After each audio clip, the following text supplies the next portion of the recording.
صلوات نعم محمد وآل محمد.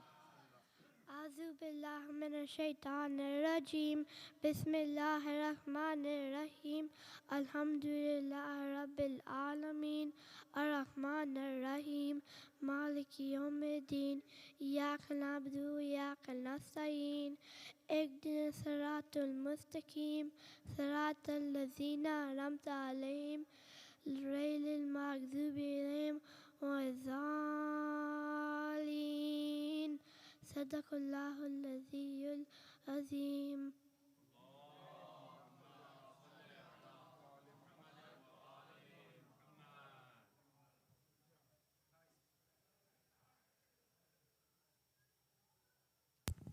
I request everyone to please get in the main hall. The Majlis has started.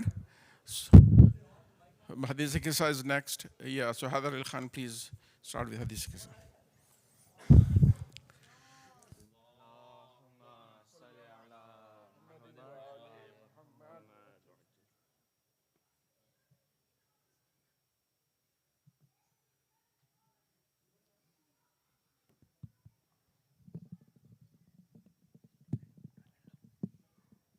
پر محمد وعلی محمد صلوات. اللہم صلی علی. اعوذ باللہ من الشیطان الرجیم. بسم اللہ الرحمن الرحیم. عن جابر بن عبد اللہ الانصاری عن فاطمۃ الزہراء علیہ السلام بنت رسول اللہ قال سمعت فاطمۃ عنہا قالت دخل علی ابی رسول اللہ فی بعض الایام فقال السلام علیک یا فاطمہ فقلت علیک السلام قال انی اجد فی بدنی ضعفا فقلت له اوعدک باللہ یا ابتاه من الضعف فقال یا فاطمة ایتینی بالکساء الیمانی فغطینی به فأتیته بالکساء الیمانی فغطیته به وسرت انظر الیہ وإذا وجهه یتلألأ عنه البدر فی لیلۃ تمامہ وکمالہ. اللہم صلی علی محمد وعلی محمد. فما كانت إلا ساعة وإذا بولدي الحسن قد أقلع قال السلام عليك يا أماه فقلت وعليك السلام يا قرة عيني وثمرات فؤادي فقال يا أماه إني أشم عندك رائحة طيبة كأنها رائحة جد رسول الله. فقلت نعم إن جدك تحت الكساء فأقبل الحسن نحو الكساء وقال السلام عليك يا جداه يا رسول الله أتعطوا لي أن أدخل معك تحت الكساء. اللهم صل على محمد وآل محمد. قال وعليك السلام يا ولدي ويا صاحب حوضي قد دنت لك فدخل معه تحت الكساء فما كانت إلا سعادة وإذا بولدي الحسين قد أقبل قال السلام عليك يا أماه فقلت وعليك السلام يا ولدي ويا قرة عيني وثمرة فؤادي فقال لي يا أماه إني أشم عندك رائحة طيبة كأنها رائحة جد رسول الله. فقلت نعم إن جدك وأخاك تحت الكساء فدنا الحسين نحو الكساء وقال السلام عليك يا جداه السلام عليك يا من اختاره الله أتعتوا لي أن أدخل معكما تحت الكساء فقال وعليك السلام يا ولدي يا شافي أمتي قد دنت لك فدخل معهما تحت الكساء. فأقبل عند ذلك أبو الحسن علي بن أبي طالب وقال السلام عليك يا بنت رسول الله فقلت وعليك السلام يا أبو الحسن ويا أمير المؤمنين. فقال يا فاطمة إني أشم عندك رائحة طيبة كأنها رائحة أخي وابن أمير رسول الله. فقلت نعم ها هو مع ولديك تحت الكساء. فأقبل علي نحو الكساء وقال السلام عليك يا رسول الله أتعتنوا لي أن أكون معكم تحت الكساء. قال له وعليك السلام يا أخي ويا وسي وخليفتي وصاحب لوائي قد أذنت لك. فدخل علي تحت الكساء ثم أتيت نحو الكساء قلت السلام عليك يا أبتاه يا رسول الله أتعتم لي أن أكون معكم تحت الكساء؟ قال وعليك السلام يا بنتي ويا بدأتي قد أذنت لك. فدخلت تحت الكساء فلما اكتملنا جميعا تحت الكساء أخذ برسول الله بطرفي الكساء وأومأ بيده اليمنى إلى السماء وقال اللهم إن هؤلاء أهل بيتي وخاصتي وحامتي لحمهم لحمي ودمهم دمي يؤلمني ما يؤلمهم ويحزنني ما يحزنهم. أنا حرب لمن حاربهم وسلم لمن سالمهم وعدو لمن عاداهم ومحب لمن أحبهم. إنهم مني وأنا منهم. فاجعل صلواتك وبركاتك ورحمتك وغفرانك ورضوانك علي وعليهم وأذهب عنكم الرجس وطهرهم تطهيرا. اللهم صل على محمد وعلى محمد.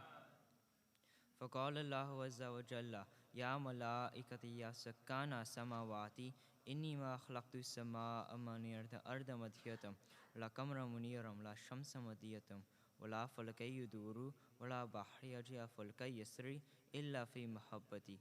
هؤلاء الخمسة الذين هم تحت الكساء. فقال الأمين جبريل يا ربي ومن تحت الكساء؟ فقال عز وجل هم أهل بيت النبوة معدن الرسالة هم فاطمة وأبوها وبعلها وبنوها. اللهم صل على محمد. فقال جبريل يا ربي أتعتم لي أن أحبط إلى الأرض ليكون معهم سادسا؟ فقال الله نعم قد أذنت لك. فحابط الأمين جبريل وقال السلام عليك يا رسول الله.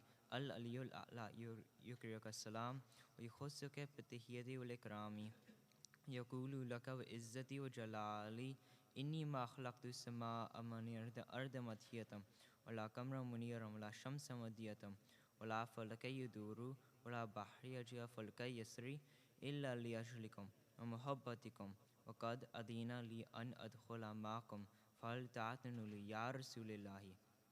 فقال رسول الله وعليك السلام يا أمين وحي الله إنه نعم قد أذنت لك.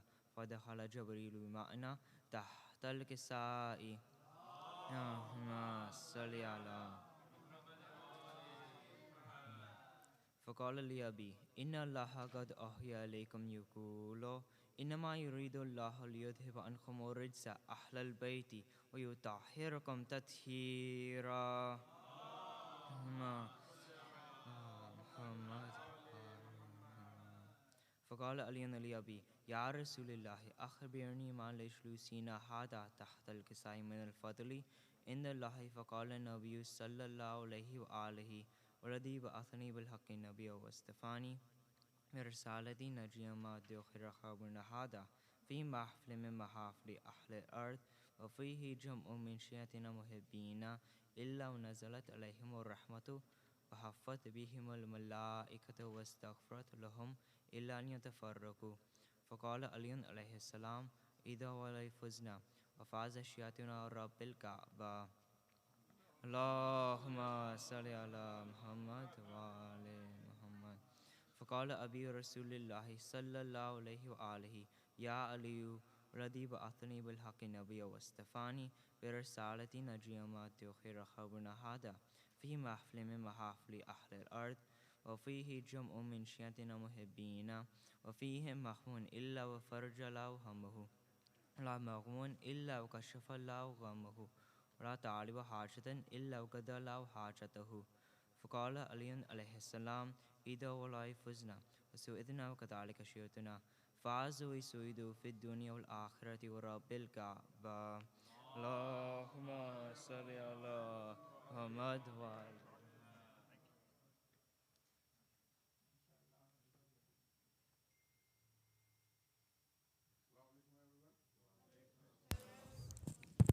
Yeah. So Alhamdulillah, like many years in the past, this year also, after getting inspirations and encouragement from all the elders throughout the 2 months, and almost towards the end of the Ayyam Azha, the kids, the students of the Darul Alam school has prepared and worked really hard. And Alhamdulillah, we also had Mutahir Bhai this year with us, who took the lead in preparing, helping us in preparing the kids for this majlis. So I invite Mutahir Bhai to please be the, do the minazam. Okay, okay. So, Allahumma salli ala Muhammad wa ali Muhammad. MashaAllah, we are very proud to have the youth organize the Majlis. You should make it an annual event regularly, Mizbah Bhai, inshallah. And also maybe one of them can also get on the member and recite the Majlis instead of having a Maulana from outside. So but, I want you all first to recite a Surah Fatiha for all the marhumeen and of your family and everybody's family. Please recite one Surah Fatiha. Bismillah ar-Rahman ar-Rahim. Alhamdulillah Rabbil Alameen ar-Rahman ar-Rahim Maliki Yawmiddin. Iyyaka na'budu wa iyyaka nasta'in. Ihdinas siratal mustaqim. Siratal ladzina an'amta alayhim. Waladdallin. Bismillah. Salawat.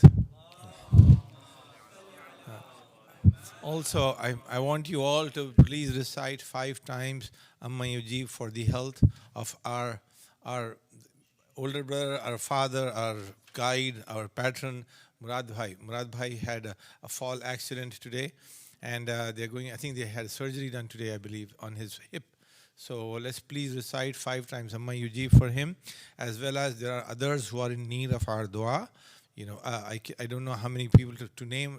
Dr. Barakat Jafri is one who will be getting his surgery done. And then, of course, Brother Azhar Zaidi. And then there are so many others who I cannot name everyone, but these are the people that are right at the top of our mind. So let's recite 5 times Amma Yujib for them. Bismillahir Rahmanir Rahim. Amma Yujibul Mustarra Iza Da'a wa yakshifu Su'u. أما يجيب المضطر إذا دعا ويكشف السوء أما يجيب المضطر إذا دعا ويكشف السوء أما يجيب المضطر إذا دعا ويكشف السوء أما يجيب المضطر إذا دعا ويكشف السوء ويجعلكم خلفاء الأرض إلها مع الله خليلا ما تذكرون. صلوات الله مطهر الله.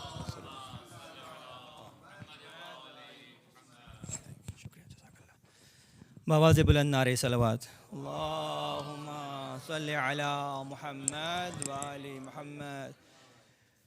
Thank you, Ms. Babai.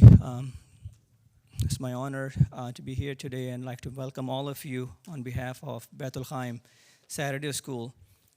And they're having their annual majlis. They've been having it for a few years now, alhamdulillah.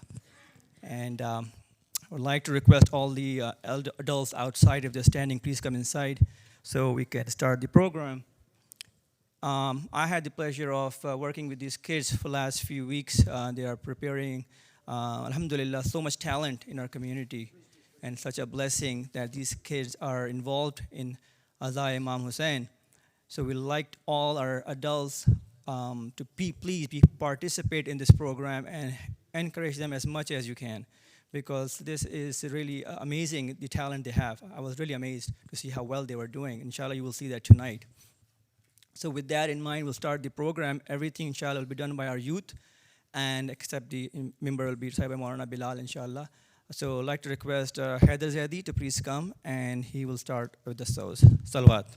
Allahumma salli ala Muhammad wa ali Muhammad wa ajjal faraj.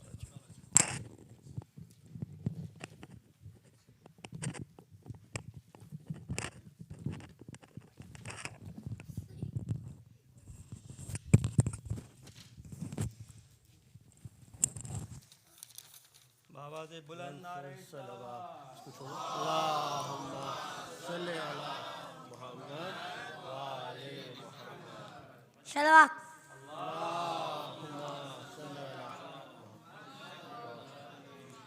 कहाँ से अब ने ये रोकर संभालो बीबियों सागर شرع عباسیہ کا ہے. کہاں زینب نے یہ رو کر سنبھالو بیویوں کا گھر. شرع عباسیہ کا ہے. بلا لائے سکینہ کو بلا لائے سکینہ کو کوئی زندان سے جا کر. شرع عباسیہ کا ہے.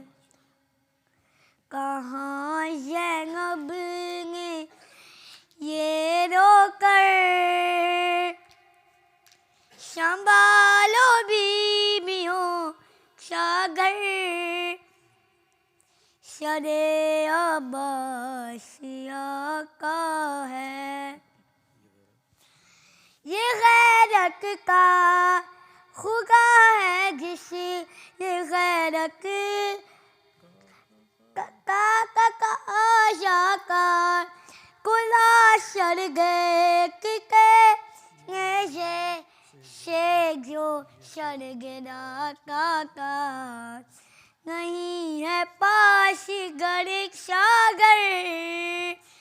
نہیں ہے پاس گرک ساگر کو رکھ لوہا کیے سر پر. شرع عباسیہ کا ہے.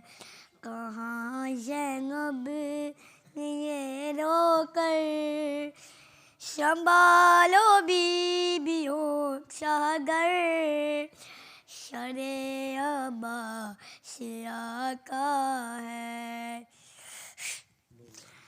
بلا لائے سکینہ کو بلا لائے سکینہ کو کوئی زندان سے جا کر. شرع عباسیہ کا ہے. شرع عباسیہ کا ہے. صلوات.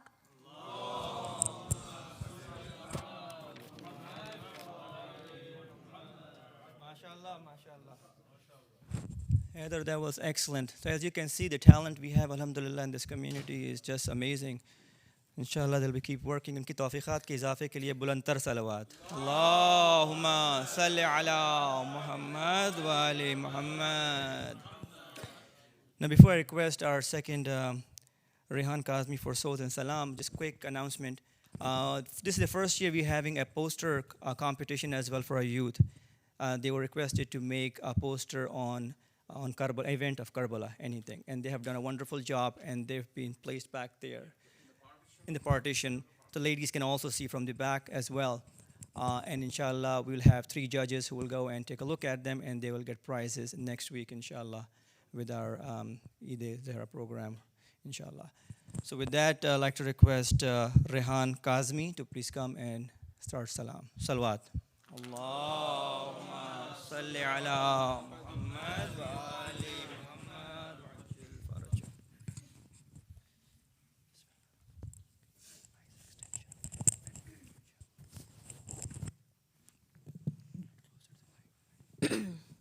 صلوات.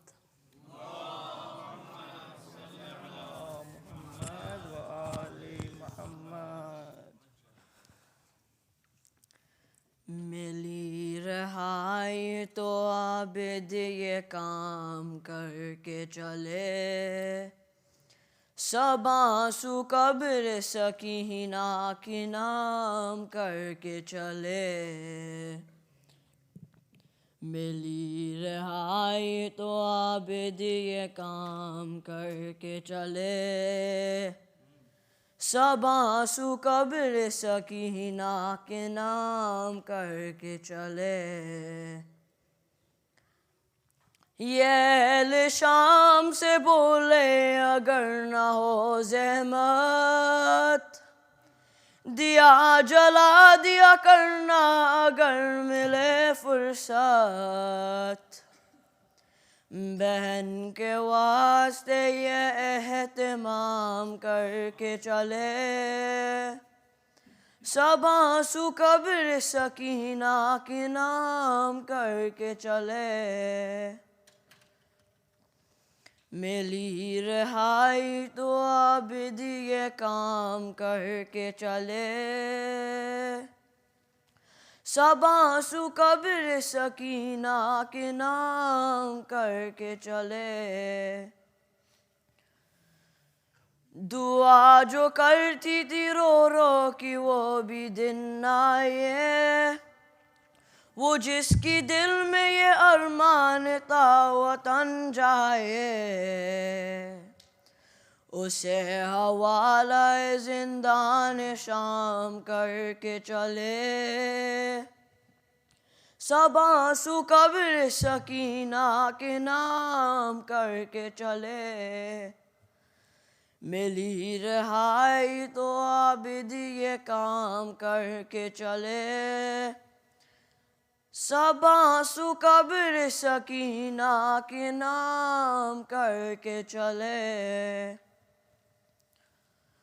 کوئی ہمارا مرا تو کہا حسین حسین، عزا کا فرض بچا تو کہا حسین حسین، یہ انتظام بھی چوتھے امام کر کے چلے، سب آنسو قبر سکینہ کے نام کر کے چلے، ملی رہائی تو عابد یہ کام کر کے چلے، سب آنسو قبر سکینہ کے نام کر کے چلے، ظفر صدا یہی آتی تھی اے میرے بابا، سبھی وطن گئے میں قید میں رہی تنہا، لحد پہ اہل حرم جب سلام کر کے چلے، سب آنسو قبر سکینہ کے نام کر کے چلے، ملی رہائی تو عابد یہ کام کر کے چلے، سب آنسو قبر سکینہ کے نام کر کے چلے، صلوات۔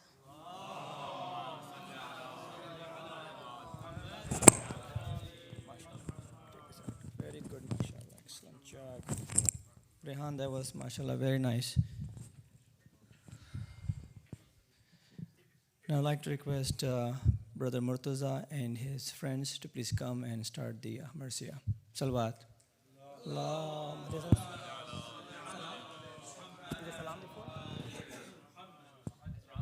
The salam to you, Yasmin. Ram is doing salam. Salawat. Allahumma salli ala Muhammad wa ali Muhammad. Salawat. Allahumma salli ala Muhammad wa ali.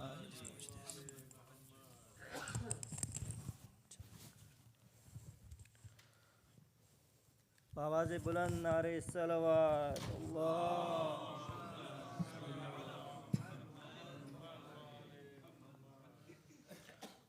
بھائی بھائی پکارتی راہی میں پھر بھی خنجر نہیں روکا اماں بھائی بھائی پکارتی راہی میں پھر بھی خنجر نہیں روکا اماں شمر نے کی پھر ایسی گستاخی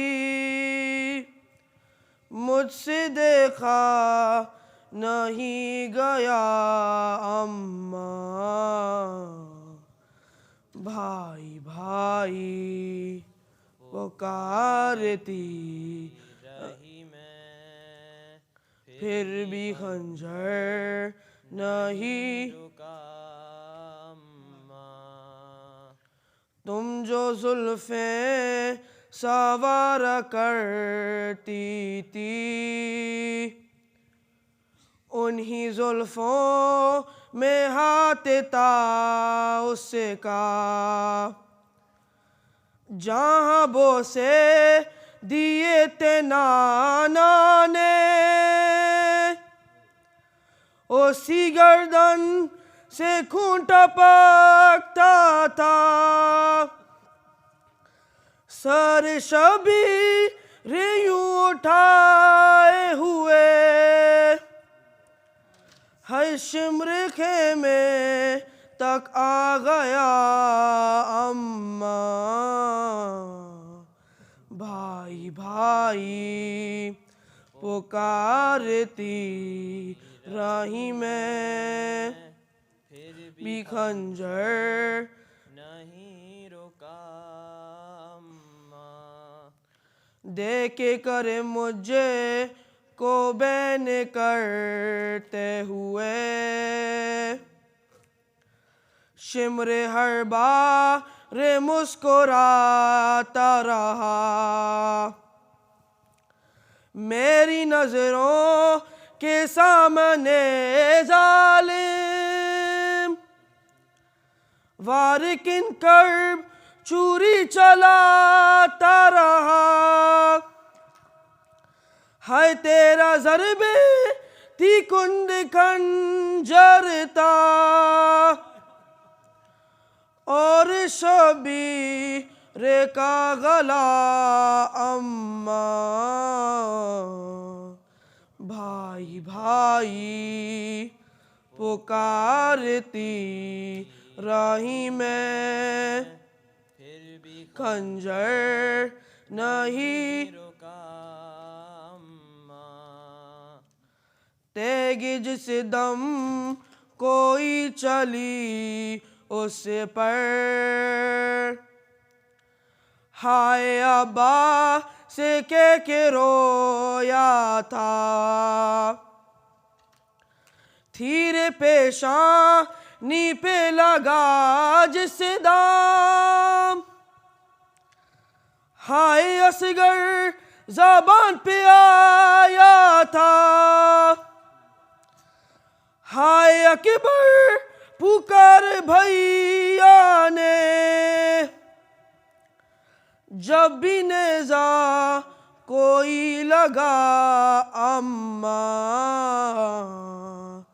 بھائی بھائی پکارتی رہی میں پھر بھی خنجر نہیں رکا اماں کیسی نفرت تھی ان کے سینوں میں یہ بھی سوچا نہ شام والوں نے دین اسلام میں ذبیحہ تک ذبح پیاسے نہیں کیا جاتے 3 دن سے حسین پیاسا ہے یہ بھی سوچا نہیں گیا اماں بھائی بھائی پکارتی رہی میں پھر بھی خنجر نہیں رکا اماں ہے مائے زینب سے کہتی تھی اکبر میری آگوش میں تھا سر اس کا، میں نے گردن کو کٹتے دیکھا تھا، ہائے میں نے سانسوں کو رکتے دیکھا تھا، ہائے آخری بار زر خنجر ہے، میں نے شبیر سے سنا اماں بھائی بھائی پکارتی راہی میں، پھر بھی خنجر نہیں رکا اماں. صلوات.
جب گورے غریباں سے وطن میں حرم آئے،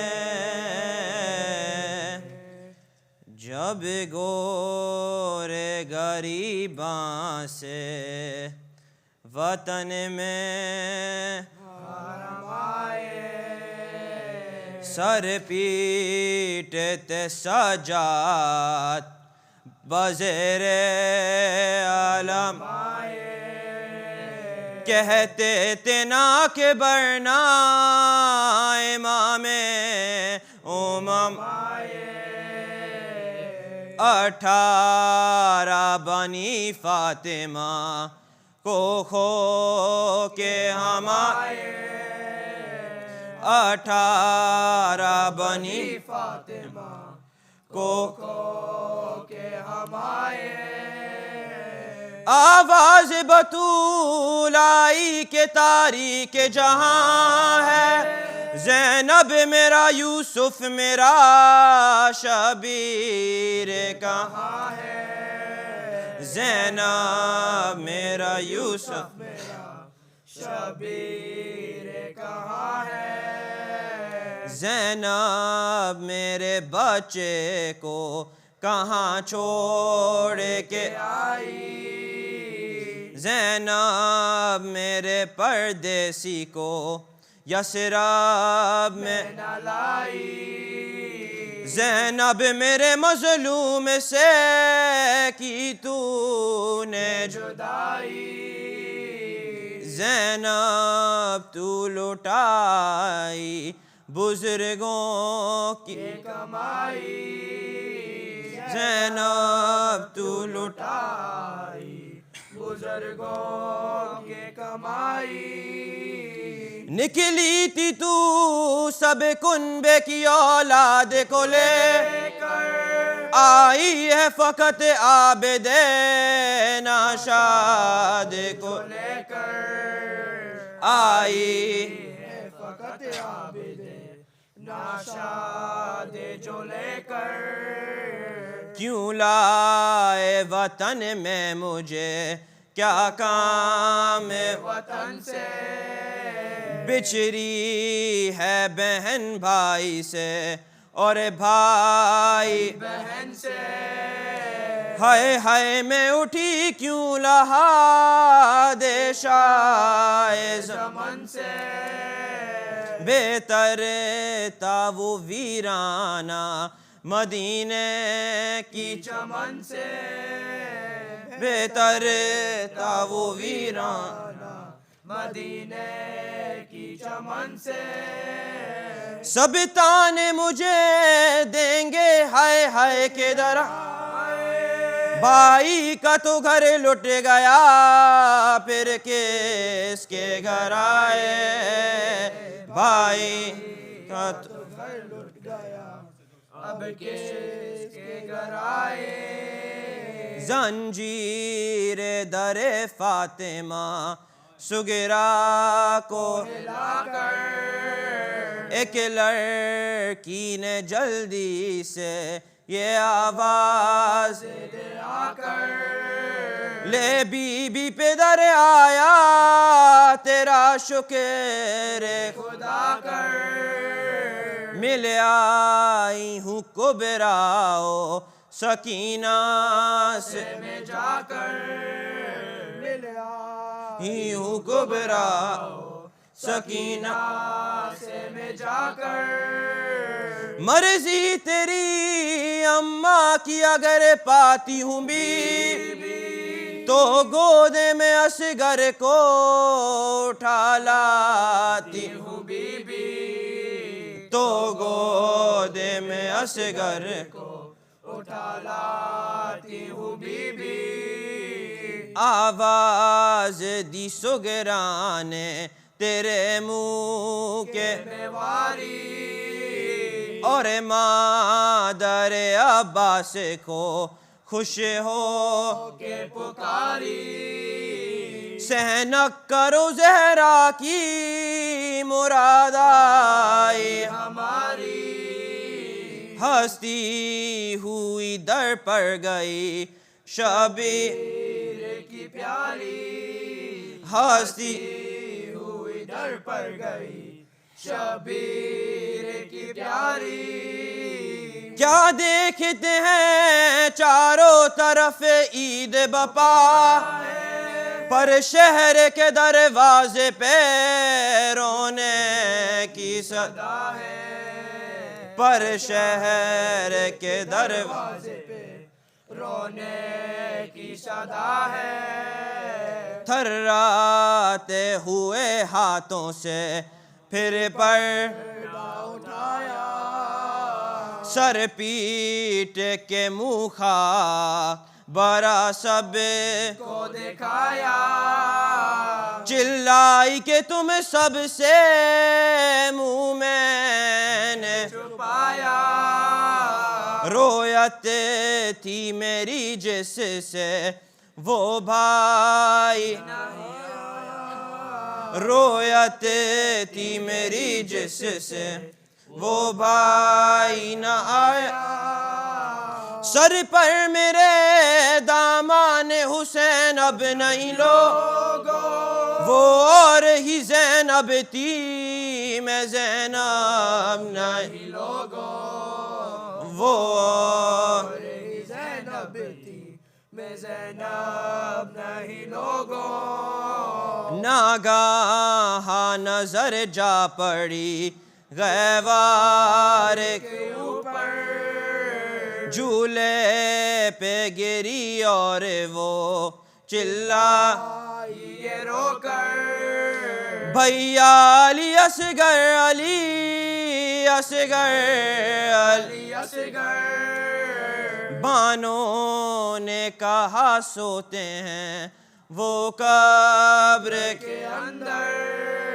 بانوں نے کہا سوتے ہیں وہ قبر کے اندر، پانی کے لیے ماں سے وہ روٹھے ہیں منالا، بستی میں شہیدوں کی وہ سوتے ہیں اٹھالا، بستی میں شہیدوں کی وہ سوتے ہیں منالا، جب گورے غریباں سے وطن میں حرم آئے، صلوات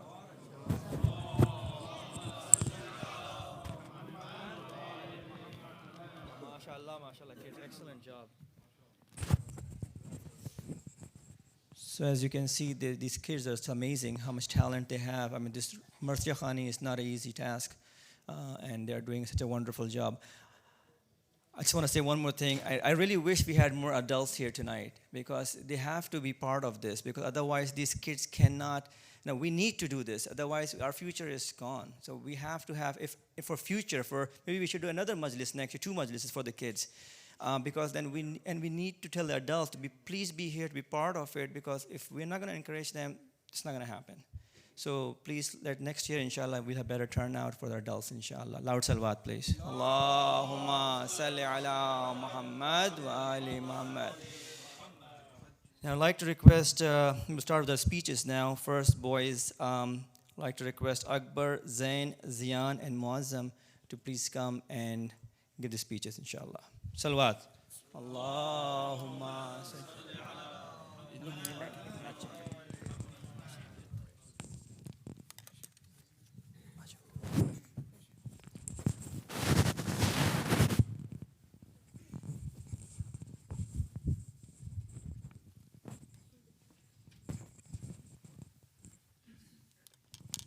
Assalamu alaikum.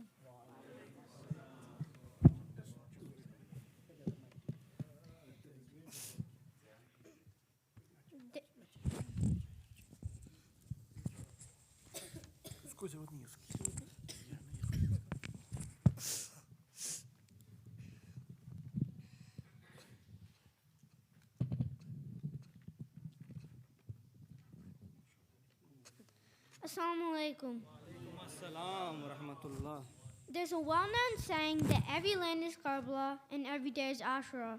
This means that there are many lessons in the story of the tragedy of Karbala that we can apply to our everyday lives. Today, Zain, Mozam, my nephew Akbar, and I will talk about a few of those lessons. We are going to talk about forgiveness, loyalty, and standing against injustice. Zain is going to start by talking to us about forgiveness. Please recite aloud salawat.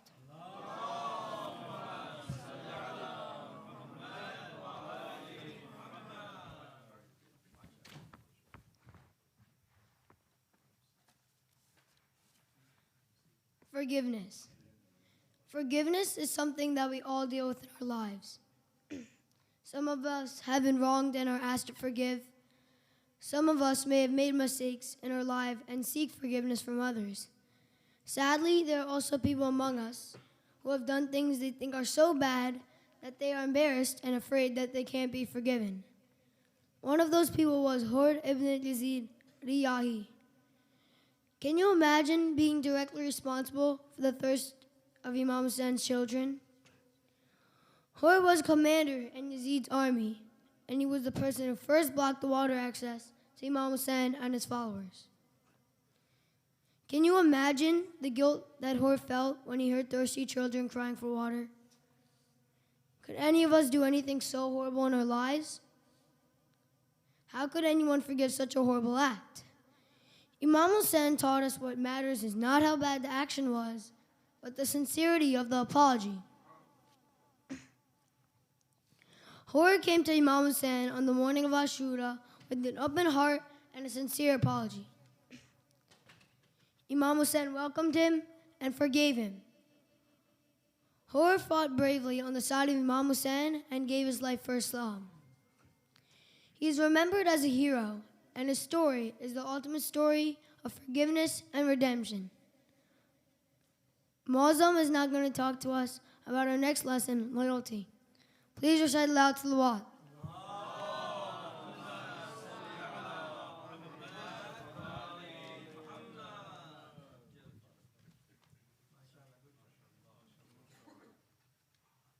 Loyalty. Loyalty is something that is tested every day.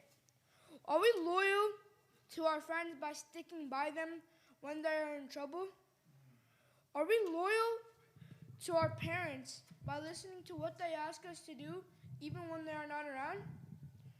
Are we loyal to our religion by upholding our values and staying away from haram things even when everyone else is doing them? The ultimate test of loyalty was displayed on the 9th of Muharram by the companions of Imam Hussein. On that night, the night before Ashura, the companions of Imam Hussein spent the entire night reading Quran and praying. At one point during the night, Imam Hussein had a meeting with his companions where he told them the enemy was after him and him alone. Imam Hussein gave his companions a chance to leave, but his companions stayed by his side. They were loyal to Imam Hussein. They were loyal to their religion. They were loyal to the cause of justice. Next, Akbar is going to talk about standing against injustice. Please recite aloud salawat.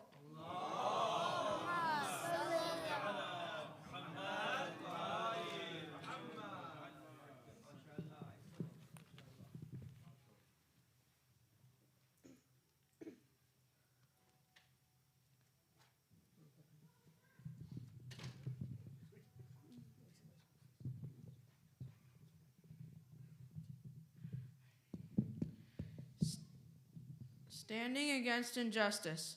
Injustice surrounds us in every area of the world. We always hear on the news about groups of people who are being treated unfairly and being denied basic human rights. We all know it is wrong, but since it does not affect our everyday lives, many of us don't care or worry about these people. During the time of Imam Hussein, it was obvious to the entire Muslim Ummah that the Umayyad dynasty was corrupting Islam. Everyone knew that Imam Hussein was standing against injustice and making a stand to save Islam. However, most people chose to ignore what was happening because it was not impacting their everyday lives. One of these people was Zuhair ibn Qayem. Zuhair was returning to Kufa from Hajj when his path happened to coincide with the path of Imam Hussein's caravan. At a resting area, Imam Hussein sent Zuhair a message and asked to speak with him.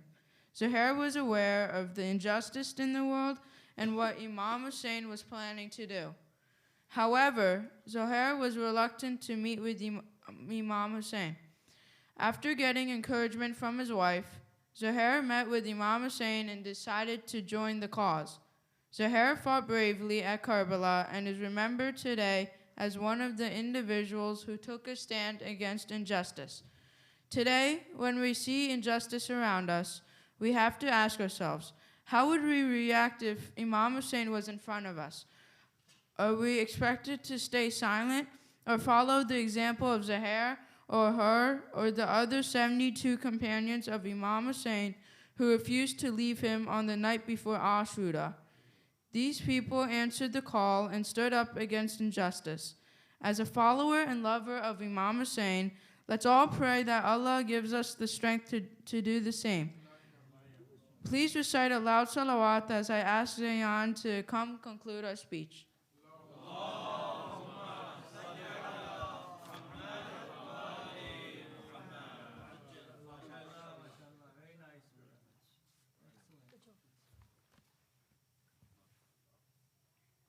Forgiveness, loyalty, and standing against injustice. These are only a few of the many lessons that the story of Karbala has given mankind year after year, decade after decade, and century after century. Thank you to everyone for listening to our speech and coming to this children's Majlis. Thank you to our teachers and our parents for spending the time to teach us these lessons from Karbala and instilling in all of us love for the Ahl Bayt. We would like to end this speech with a dua asking Allah to keep all of our hearts and minds open so that we can continue to learn and grow into faithful followers of Islam that our Imam can be proud of.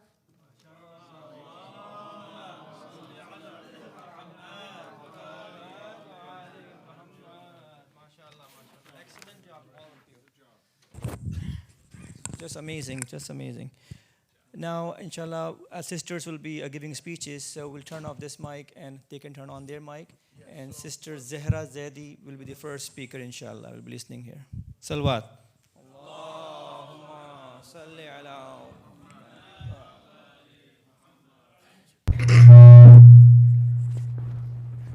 أعوذ بالله من الشيطان الرجيم بسم الله الرحمن الرحيم والأسر إن الإنسان لفي خسر إلا الذين آمنوا وعملوا الصالحات وتواصوا بالحق وتواصوا بالصبر صدق الله العلي العظيم صلوات.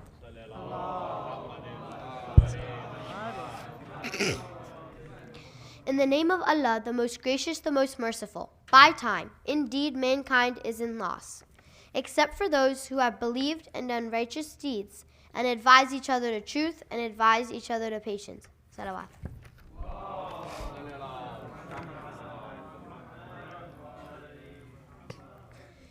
A perfect example to understand the context of this surah is the event of Karbala.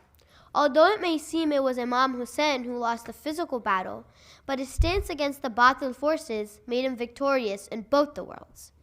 As Allah promises in the surah, it is the disbelievers who are at loss. If a person does not believe in the oneness of Allah and accept the Holy Prophet and his Ahlul Bayt as the appointed ones to guide him on the right path of religion, certainly he is in loss.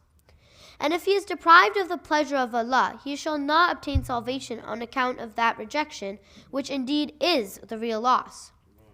Yazid and his followers fit the description of disbeliever perfectly and will surely face the wrath of Allah subhanahu wa ta'ala. Those who believe refers to the believers who manifest highest degree of conviction and submission, whose possessions and lives Allah has purchased in exchange of His pleasure. Imam Hussein and his extraordinary companions were best of the believers, who remained steadfast in their actions with courage, patience, and strong faith in Allah. Their lives were taken away in the most brutal way in the scorching heat of Karbala.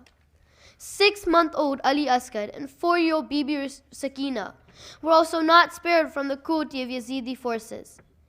His sister Bibi Zainab and Bibi Ruqayya, along with all the other ladies, were chained and taken to the courts of Yazid in Sham. When Imam Sajjad was asked where he faced the most hardship, he cried, Ash-Sham, Ash-Sham, Ash-Sham. When the caravan was being taken to Sham, it is narrated that the head of Imam Hussein stopped moving. Bibi Sakina had fallen off the camel's back. When Bibi Zainab went to find her, she was found sitting in Bibi Fatima's lap. Bibi Sakina faced a lot of zulm and hardships. It is also narrated when Yazid finally ordered their release, they felt so heartbroken and anguished to hear the news. It was painful for Bibi Rabab and others to leave Bibi Sakina, the beloved daughter of Imam Hussein, buried in that dungeon, as she always used to ask Bibi Zainab, when will we go back to Medina? Yet with heavy hearts and bruised bodies, Ahl Haram returned to Medina and continued to keep Imam Hussein's sacred mission alive. Imam Hussein fulfilled his promise to Allah and laid his life for the sake of saving this religion till the day of Qiyamah. He showed us how a true believer has strong faith in Allah and never sides with injustice and falsehood, no matter what the circumstances be. I pray Allah subhanahu wa ta'ala grant us all the tawfiq to become true believers and follow the footsteps of Imam Hussein and all of our Aima with marfat and true understanding of this deen, and make us from the ashab of Imam Mehdi, ajalallahu ta'ala farajak, inshallah. Salawat.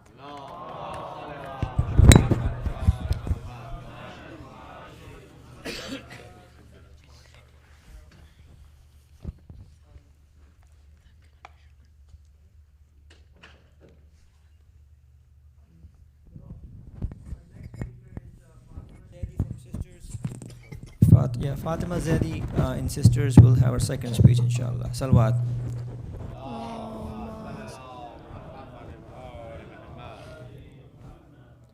أعوذ بالله من الشيطان الرجيم بسم الله الرحمن الرحيم سورة فاتحة.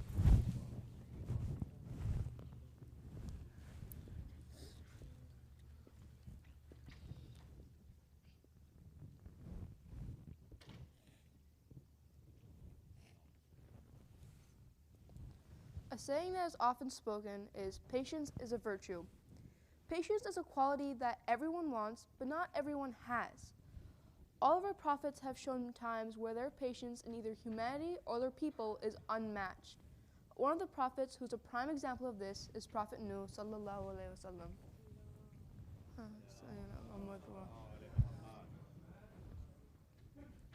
Allah sent Prophet Nuh because the people on earth started to worship idols instead of Allah. So, Prophet Nuh tried to convert people and bring them to the straight path. He tried for more than 900 years to convert humanity, and for all of his efforts, only a handful of people listened to him. Most of these people were not very wealthy. Prophet Nuh asked Allah what he should do, and in Surah Hud, ayah 36, it says, "It was revealed to Noah, none of your people will believe except those who have believed already, so grieve no longer over their evil deeds." The next ayah says, "And make the ark before our eyes and according to our revelation, and do not speak to me about those who are unjust. Surely they shall be drowned." Prophet Nuh, with this information, began building the ark. However, the non-believers thought that Prophet Nuh was going insane, and they ridiculed him and made fun of him as he built. Prophet Nuh replied to those who mocked him. Ayah 38 says, "And Noah began to make the ark, and whenever the chiefs from among his people passed him, they laughed at him. Noah said, 'If you laugh at us, surely we too laugh at you, as you laugh at us.'" Ayah 39 says, "So shall you know who it is on whom will come a chastisement which will disgrace him, and on whom will lasting chastisement come down." When Prophet Nuh was done building the ark, and two of every animal was on it, the cleansing flood began. Ayah 40 says, until when our command came and water came forth from every valley, we said, "Carry in it two of all things, and your own family, except those against whom the word has already gone forth, and those who believe." But none had believed with him except a few. It is said that there was so much water and flooding that the entire earth was completely submerged. There was no shelter from the flood except the ark.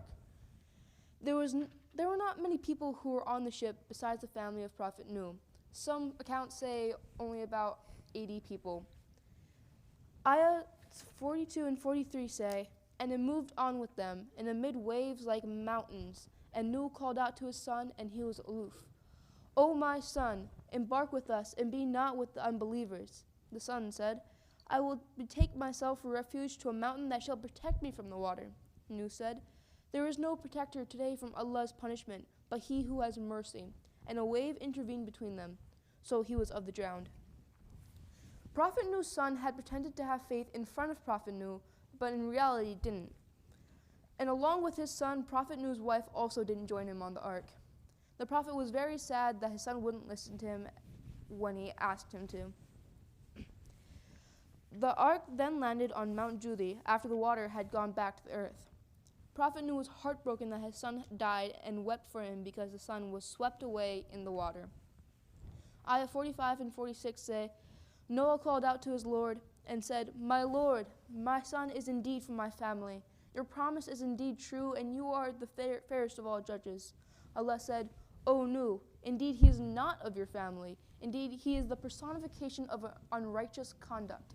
So do not ask me something of which you have no knowledge. I advise you lest you should be among the ignorant.'" A while later, when Prophet Nuh eventually passed away, he told his sons that they should worship only Allah. This is one of the lessons that could be taken away from Prophet Nuh's story. However, another lesson is one that I have previously mentioned, and that is the moral of always having patience. Another example in history of somebody who has patience is Hazrat Ali Akbar, who had so much patience that he didn't even get fazed by the prospect of death.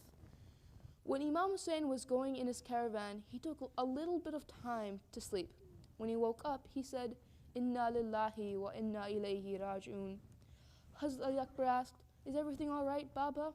Imam Hussein replied, "Oh my son, we are going towards our death." Hazrat Ali Akbar didn't ask then if they could escape it or if they could find a way to save themselves. Instead, he asked, "Baba, are we on the right path? Are we on the straight path?" Imam Hussein said, "Yes, of course, my dear son." Hazrat Ali Akbar then responded, "Then Baba, it does not matter if we're going towards death or if death is coming towards us." On the day of Ashura, there was this common trend. Whenever somebody would want to go and fight, they wouldn't be able to get permission from Imam Hussein easily. For Hazrat Qasim, Bibi Farwa had to ask Imam Hussein, and then he was able to go for battle. For Hazrat On and Muhammad, Bibi Zainab had to ask Imam Hussein, and then they were able to go for battle. But when Hazrat Ali Akbar asked Imam Hussein, he immediately said yes, for the Imam was ready to sacrifice everything in the name of Islam. And now Hazrat Ali Akbar wasn't an ordinary son, for he was exactly like Rasulullah and was very dear to the Imam. So when Hazrat Ali Akbar asked, Baba, can I go for battle? Imam Hussein said yes. He said yes, but history has recorded what he said after that. Looking at the sky, he said, "O Allah, you are my witness. I am sending my son who looks like Rasulullah, acts like Rasulullah, and even walks and talks like Rasulullah. Whenever I want to do ziyarat of Rasulullah, I look at this son." After he had helped Hazrat Akbar get on his horse, he helped Hazrat Ali Akbar to get on his horse, and with that, Hazrat Ali Akbar left. When he had gone a little forth, he thought he heard the sound of somebody running behind him. When he looked backwards, he saw Imam Hussein running after him. Seeing this, Hazrat Akbar immediately stopped and got down from his horse, embraced his father, and said, "O my beloved father, hadn't we already departed? Hadn't we already said our goodbyes?" Imam Hussein replied, "Oh my dear son, you cannot understand." Imam Hussein again kissed his son, and Hazrat Ali Akbar left for the battlefield once and for all. Hazrat Ali Akbar fought like Imam Ali, and when Umar Asad ordered Hussein bin Numair to attack from behind, since nobody was able to win over Hazrat Ali Akbar, so Hussein bin Ibn Numair struck a spear in such a way that it went into Hazrat Ali Akbar's chest and broke. He wasn't able to stay on his horse. And then he called out, "Oh Baba, please accept my last salam." And who can explain what Hazrat Ali Akbar's words did to Imam and how he came running to Hazrat Ali Akbar? When Imam Hussein reached them, Hazrat Ali Akbar was covering his chest with his hands. Imam Hussein, "Oh my son, why are you covering your chest?" He said, "Baba, I don't want you to see it." Imam Hussein replied, "Oh my dear son, please let me see what you are covering." And when Imam Hussein saw his spear in his chest, he turned towards Najaf. And addressing Imam Ali, he said, "Oh my beloved Baba, Mushkil Kusha, I need your help now." And with that, Imam Hussein took the spear out. Inna lillahi wa inna ilayhi raji'un. Ya Allah, please accept my humble contribution to the azza of Imam Hussein.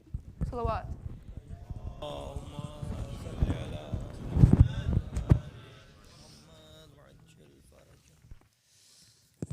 Jazakallah. MashaAllah, as you can all see, amazing talent from all the youth. Please recite a loud salawat for all of them, please. Allahumma salli ala Muhammad wa ali Muhammad. Before I request Maulana to come and start this speech, just a reminder that the poster, all the posters are on that partition back there, so please make sure after Majlis is finished, go there and take a look at them. They have worked really hard on it. And inshallah, next week they will be getting the awards for that. With that, I'd like to request Maulana Bilal to please come and start the Majlis, inshallah. Salawat. Allahumma salli ala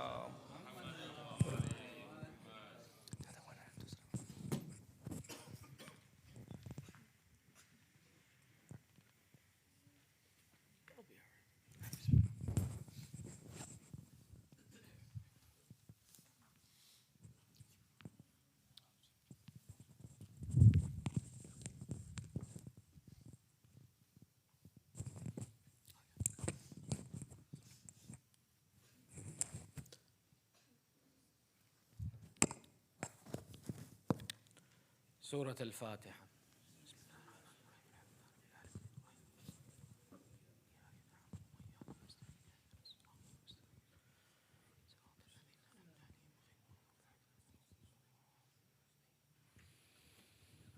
أعوذ بالله من الشيطان الرجيم.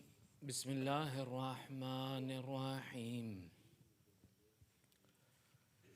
ربي اشرح لي صدري ويسر لي أمري واحلل عقدة من لساني يفقهوا قولي. الحمد لله رب العالمين ثم الصلاة والسلام على سيدنا ونبينا وحبيب إله العالمين أبي القاسم محمد صل على محمد وعلى آله الطيبين الطاهرين المعصومين.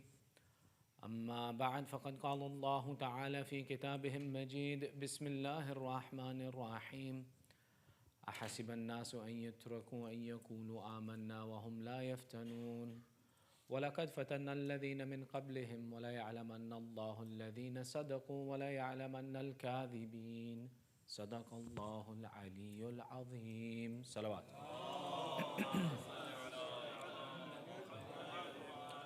Your second salawat for love of Muhammad wa Ali Muhammad.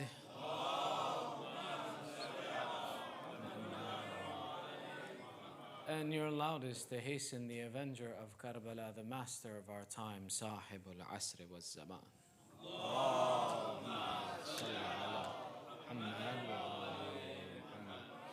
There's a few points that usually are made in the start of Ayyam-e-Azha that it feels appropriate to make tonight by the munasibat of the fact that we're preparing our next generation to continue the commemoration of the sacrifice of Imam Hussein.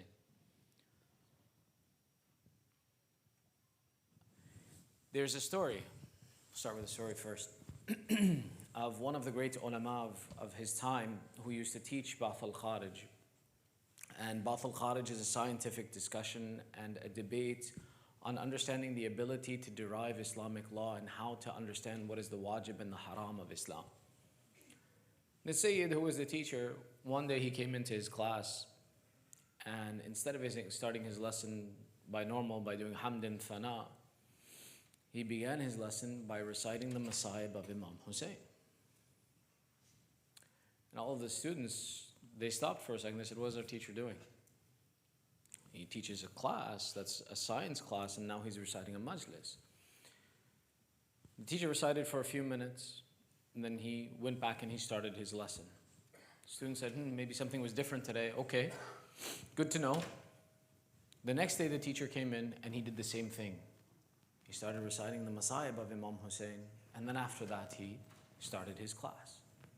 After the third day, the students went to the teacher and they sat down and they said, Sayyidina, you did something different, you've changed something, and we don't understand why, and we know that a teacher of your caliber doesn't do something by accident. There's a reason why you do things. So tell us, why did you change all of a sudden from just starting your class like normal to now all of a sudden reciting some of the Masa'ib every day of Imam Hussein and then starting your class? The Sayyid says, a few nights ago I had a dream. In my dream, it was the Day of Judgment. On the Day of Judgment, all of humanity had gathered, and they were standing in lines to have their questioning done. And I was placed in a line. I found myself in the line of the teacher of Madhab Ja'fari, Imam Ja'far ibn Muhammad as-Sadiq alayhi salam.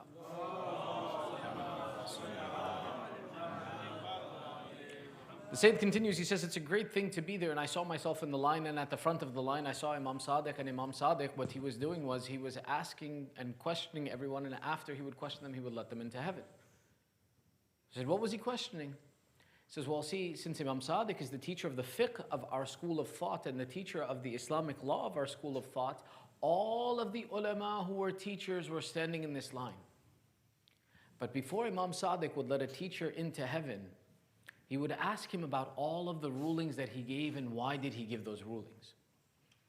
She says, I saw myself in this line and I saw the questioning going very slowly, because if you've ever seen a book of Islamic laws, there's a lot of rulings that each teacher gives. So he says, as I was standing in this line and waiting for my turn to be questioned by Imam Hussein, I saw people to my right who were in another line who were running into heaven. They weren't walking, they were running. So I asked the angels, what is this line? Why are these people running into heaven? I'm in the line of Imam Sadiq. Why am I moving so slowly and these people are running into heaven? And he says, the malaika replied to me that this is the line of Imam Hussein. And all of these people, Imam Hussein is entering them into heaven by their association with Imam Hussein and being involved in the aza of Imam Hussein. So the Sayyid says, when I woke up, I decided that inshallah the day of judgment I want to be in the line of Imam Hussein, where Imam Hussein takes all those who are involved in his aza and commemorating his shahadat and being involved in this process and welcomes them into heaven in groups and in large numbers, one after another. So he says, therefore, I added to my lesson by commemorating the aza of Imam Hussein. The lesson the teacher is teaching, the reason he's changing his behavior, is he's showing that the wasila of Imam Hussein is so powerful that you can attach yourself to the benefit of Imam Hussein, and Imam Hussein can be the one who takes you into heaven if you attach yourself to the cause of Imam Hussein. Which is why our goal in these days of aza and in this time is that if we get an opportunity to participate in the majlis of Imam Hussein, if we get an opportunity to discuss the affairs of Imam Hussein, if we get an opportunity to share with people the cause of Imam Hussein, invite them to cry, invite them to remember Imam Hussein, don't think of it as a little opportunity. Think of it as a great blessing. And the fact that, mashallah, we're teaching our next generation to participate in this affair is very important. And it's something we need to promote. One of the things that, for example, is very difficult in how do we educate our children in this community, in this culture, is how to participate in the majlis of Imam Hussein. See, many of our parents, they lived in a country where everybody went to the majlis, and everybody sat in the majlis. Everybody participated in the majlis. And it was a part of life that when Muharram came, Safar came, everything stopped, and we went to the majlis. In this country, it's not so easy. In this country, it's a little bit difficult because everybody's still watching. Well, the World Series was going on. People were watching that. They're watching the NBA season started. The NFL games are going on. And life is going on as normal, and you're expected to stop everything and come to a majlis. You're expected to leave everything, your friends, your games, your schoolwork, and come to a majlis. And that's challenging. It's difficult. Which is why, for the parents, it's a responsibility. Don't just bring your children here. Your responsibility doesn't end when you get to the parking lot. It doesn't work. You won't accomplish what you need to accomplish. A majlis is something you have to educate your children on the etiquette of being able to sit in the majlis, to listen to the majlis, and to cry in the majlis. You see, when everybody in the entire environment is weeping for Imam Hussein, it's easy to weep for Imam Hussein. But in this country, it's difficult. You have to sit your child with you, your son, your daughter, and let them sit with you and see you cry for Imam Hussein. That's how they learn to cry for Imam Hussein. See you invoke emotion and tears for Imam Hussein, and then they will learn to invoke tears and emotion for Imam Hussein. The responsibility doesn't end there. When you leave the majlis, you have to have the conversation. What did you listen to? What did you hear? What was discussed? What did you understand?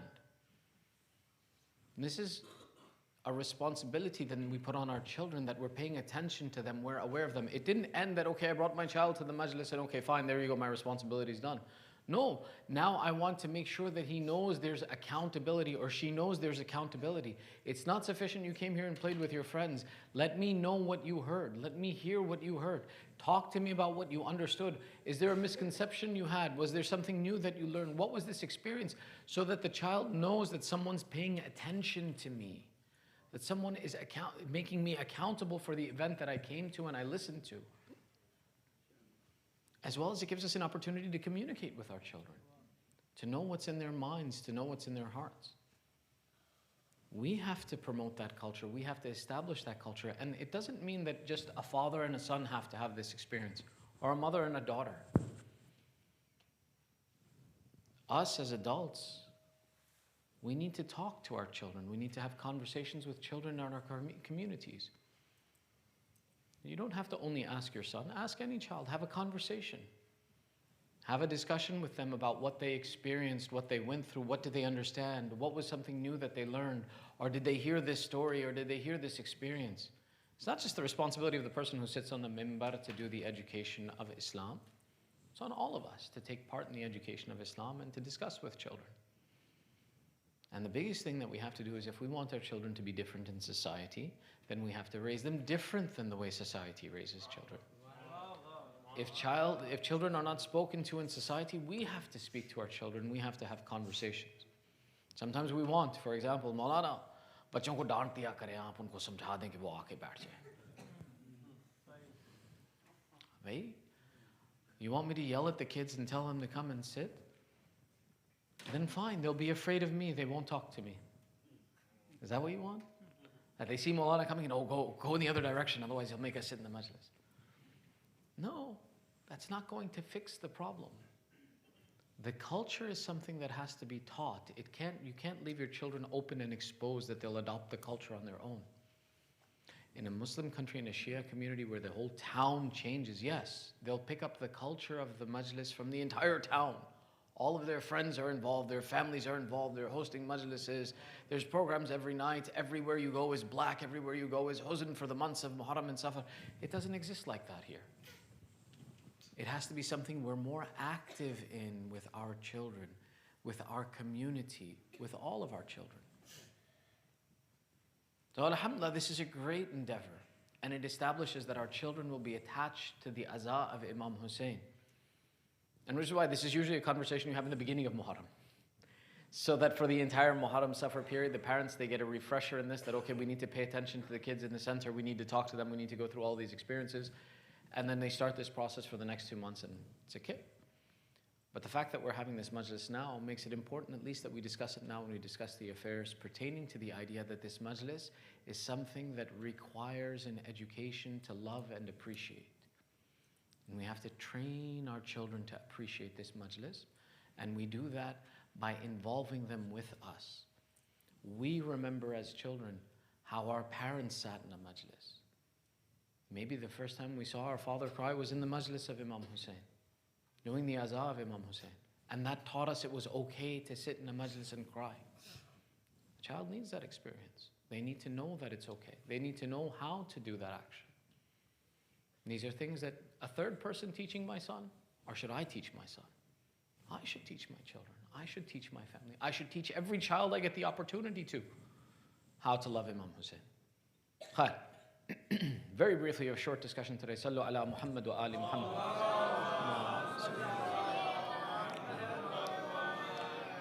Our discussion the past 2 nights was on keeping alive the message of Imam Hussein after Ayam Azah. We talked about the concept of, for example, how shaitan is our enemy and to be aware of him and protect ourselves from him. We talked about, for example, the concept of mawaddat last night.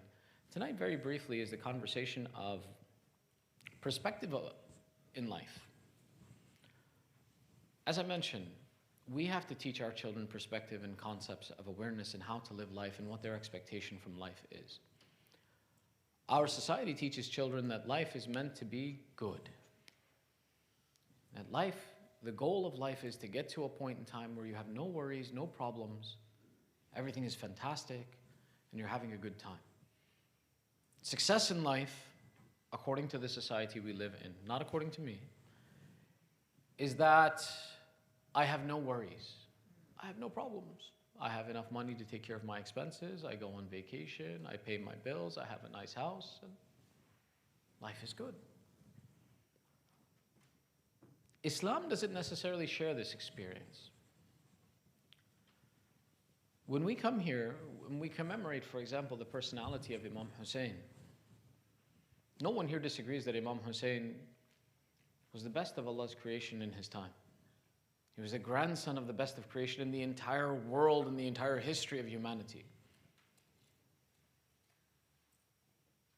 But then the question comes, if he was the best of humanity and the best of the creation of Allah and the most beloved creation of Allah, why did he go through so many trials? Why did he go through such difficulties? You see, the concept of the purpose of life conflicts between what Western society teaches us as success in life and what Islam teaches us as success in life. If success in life was to have a good life and no worries and no problems, there was no one more deserving of having a peaceful, perfect life than our holy Prophet Rasulullah sallallahu alaihi wasallam.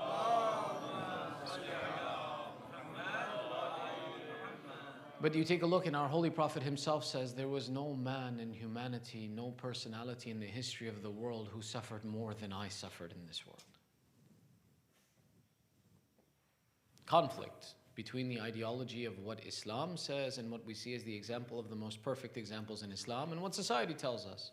Society tells us that we're a failure at life if we're going through trials and tribulations. We're a failure at life if we have problems in life. Why? Because a successful life is one that is lived in peacefulness and happiness and no issues, no problems. This is why we have to understand, what's the purpose of this life? Why are we here? What are we doing here? Is this life meant to be heaven? Is this life meant to be amazing and perfect? No. When we look at, for example, Surah Luqman, in the start of Surah Luqman, Allah says, أَحَسِبُ النَّاسُ أَن يُتْرَكُوا أَن يَقُولُوا آمَنَّا وَهُمْ لَا يَفْتَنُونَ? Does mankind think that they will be left alone by saying that we have faith and they won't be tested? Allah is actually asking you. He says, do you think it's sufficient to say that I'm a Muslim, la ilaha illallah, and that's it, you're done, nothing to worry about? And he says, did you think that would be enough? And Allah continues, وَلَقَدْ فَتَنَّا الَّذِينَ مِن قَبْلِهِمْ فَلَا يَعْلَمَنَّ اللَّهُ الَّذِينَ صَدَقُوا وَلَا يَعْلَمَنَّ الْكَاذِبُونَ. Allah says, no, it's not sufficient. We tested all of those people who came before him so that Allah would know who amongst you was truthful in your claim to be faithful and who amongst you is a liar. The purpose of this life is not simply to have a good life and have a good time and enjoy this life and there you go. No, rather Allah is telling you the purpose of this life is that you will be tested in this life, that you say you have faith. Do you really have faith or you don't? That's the purpose of this life. Why? Because after this life, we want to go to heaven. We do want to go to heaven, right? If not, that's another conversation. Everybody who wants to go to heaven, recite aloud salawat.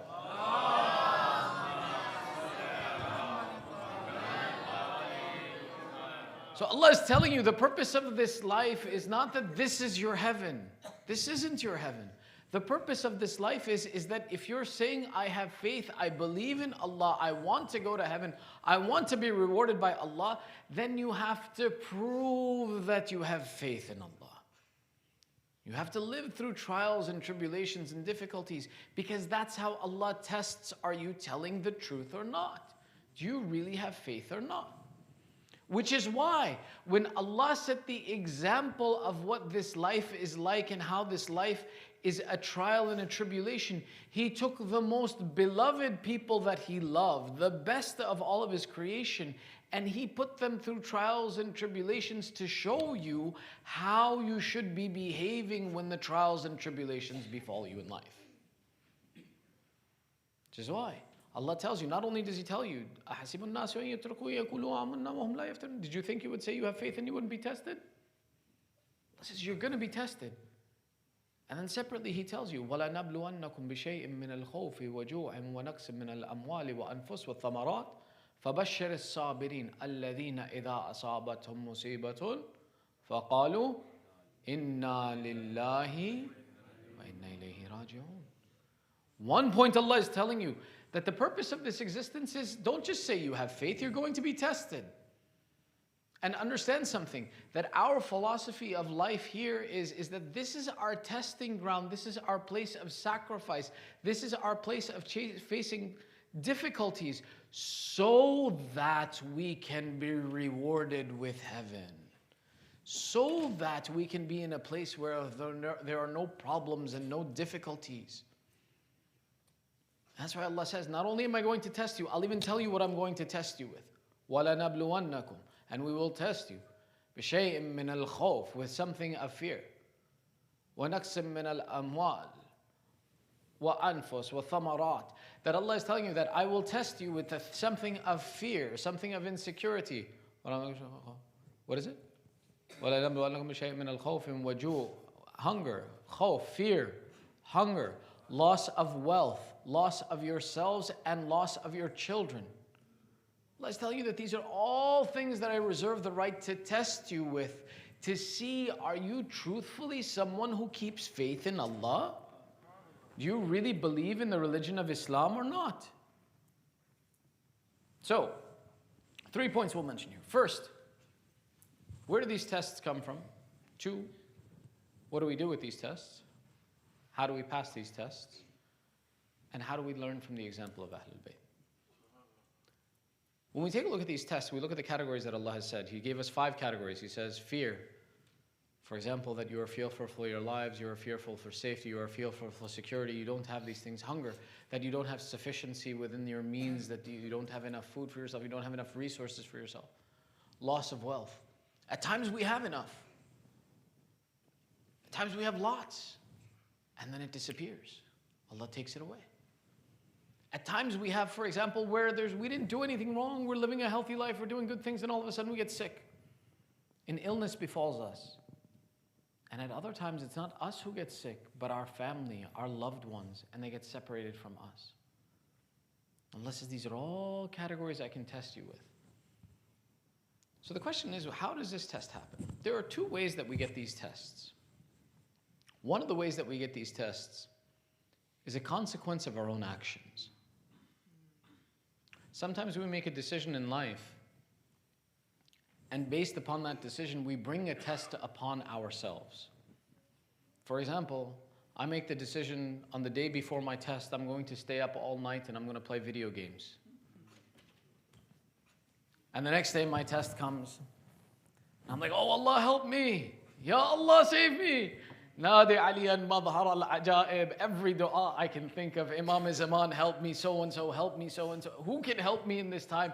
And then sure enough, I make all of my du'as and I sit down for my test and I fail. Where was Nadi aliyan now? Where was Imam Zaman now? How come nobody helped me now? What we like to assume is that because I ask Allah, the consequences of my actions will disappear. That I won't have to suffer the result of the decisions that I make. But some of the tribulations we have in life are exactly that, the consequences of the actions that we chose to perform. Shall I give you an example? Yeah? Sallu ala Muhammad wa ali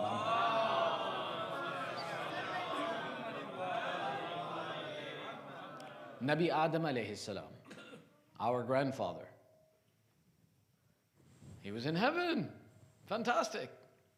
He was told to stay away from the tree. Did he approach the tree? Yes? Was Allah upset with him for that? Was there a consequence for that? He was cast out of heaven and onto this earth. And then Nabi Adam did istighfar for this. He asked Allah's forgiveness. Allah forgave him. Did he go back to heaven? Consequences of that action didn't go away. The consequences of an action don't just go away just because I did istighfar or I did dua. If I don't study and I ask Allah, Allah forgive me, please forgive me. Next time I swear I'll study all night, I'll study all week, I'll study all month. Please, just let me pass this test. The consequences of my decision don't go away. Some of the trials and tribulations we bring on ourselves in this life are the consequences of our actions and poor decisions. A person, for example, who smokes for 30 years and all of a sudden he gets lung cancer. At that point in time that he has lung cancer, he's making dua, Ya Allah, give me shifa'ah. Ya Allah, make the cancer go away. Make me healthy again. But that cancer, that sickness, is a consequence of the decisions that he made. He brought the trial upon himself because of the poor decisions he made. The same way us in our lives, don't just imagine that Allah all of a sudden makes me sick. For example, na'uzubillah, all of a sudden Allah decides that I should have high blood pressure. Baba, you've been eating oily food for the past 40 years. You haven't paid attention to your salt content for 40 years. Yeah, the consequence of not taking care of yourself is that you will have a trial and a tribulation. A person eats donuts every day and then complains, how did I become a diabetic? These are the consequences. One of the processes that tribulations befall us is the decisions that we make. Make good decisions. Think ahead in your decision of what the consequences of my action will be to prevent some of the difficulties that befall us in life. Don't assume that simply I can ask Allah, Ya Allah, forgive me. Allah may forgive you, but that won't make the consequences of your decision go away. The consequences of your decision remain. And sometimes it's those consequences of our decisions that give us trials and tribulations in our life. So we want to be careful. The other side is those trials and tribulations that befall us that Allah has designated to happen to us.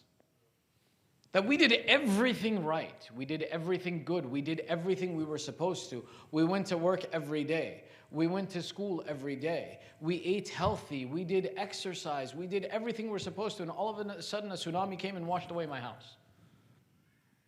When it comes to trials and tribulations like these are those trials that Allah has designated to befall people to know that are they honest and truthful in the promise and the commitment that they made that they keep faith in Allah. At that moment when I did everything right, I was a good person, I fulfilled all of my obligations, and still things went wrong. Do I have faith in Allah? Or do I just assume the world is a bad place and bad things happen, heck with everything, I don't care about anyone? These are the tests that Allah is talking about, that He says, I want to see that when you are in a state of difficulty, whether you brought that difficulty upon yourself, or Allah designated that difficulty to befall you in your life, what do you do at that point in time? What do we do? How do we behave in that characteristic, in that behavior? And this is where Allah says, فَبَشِّرِ الصَّابِرِينَ, that those who are successful in these tests are those who are patient.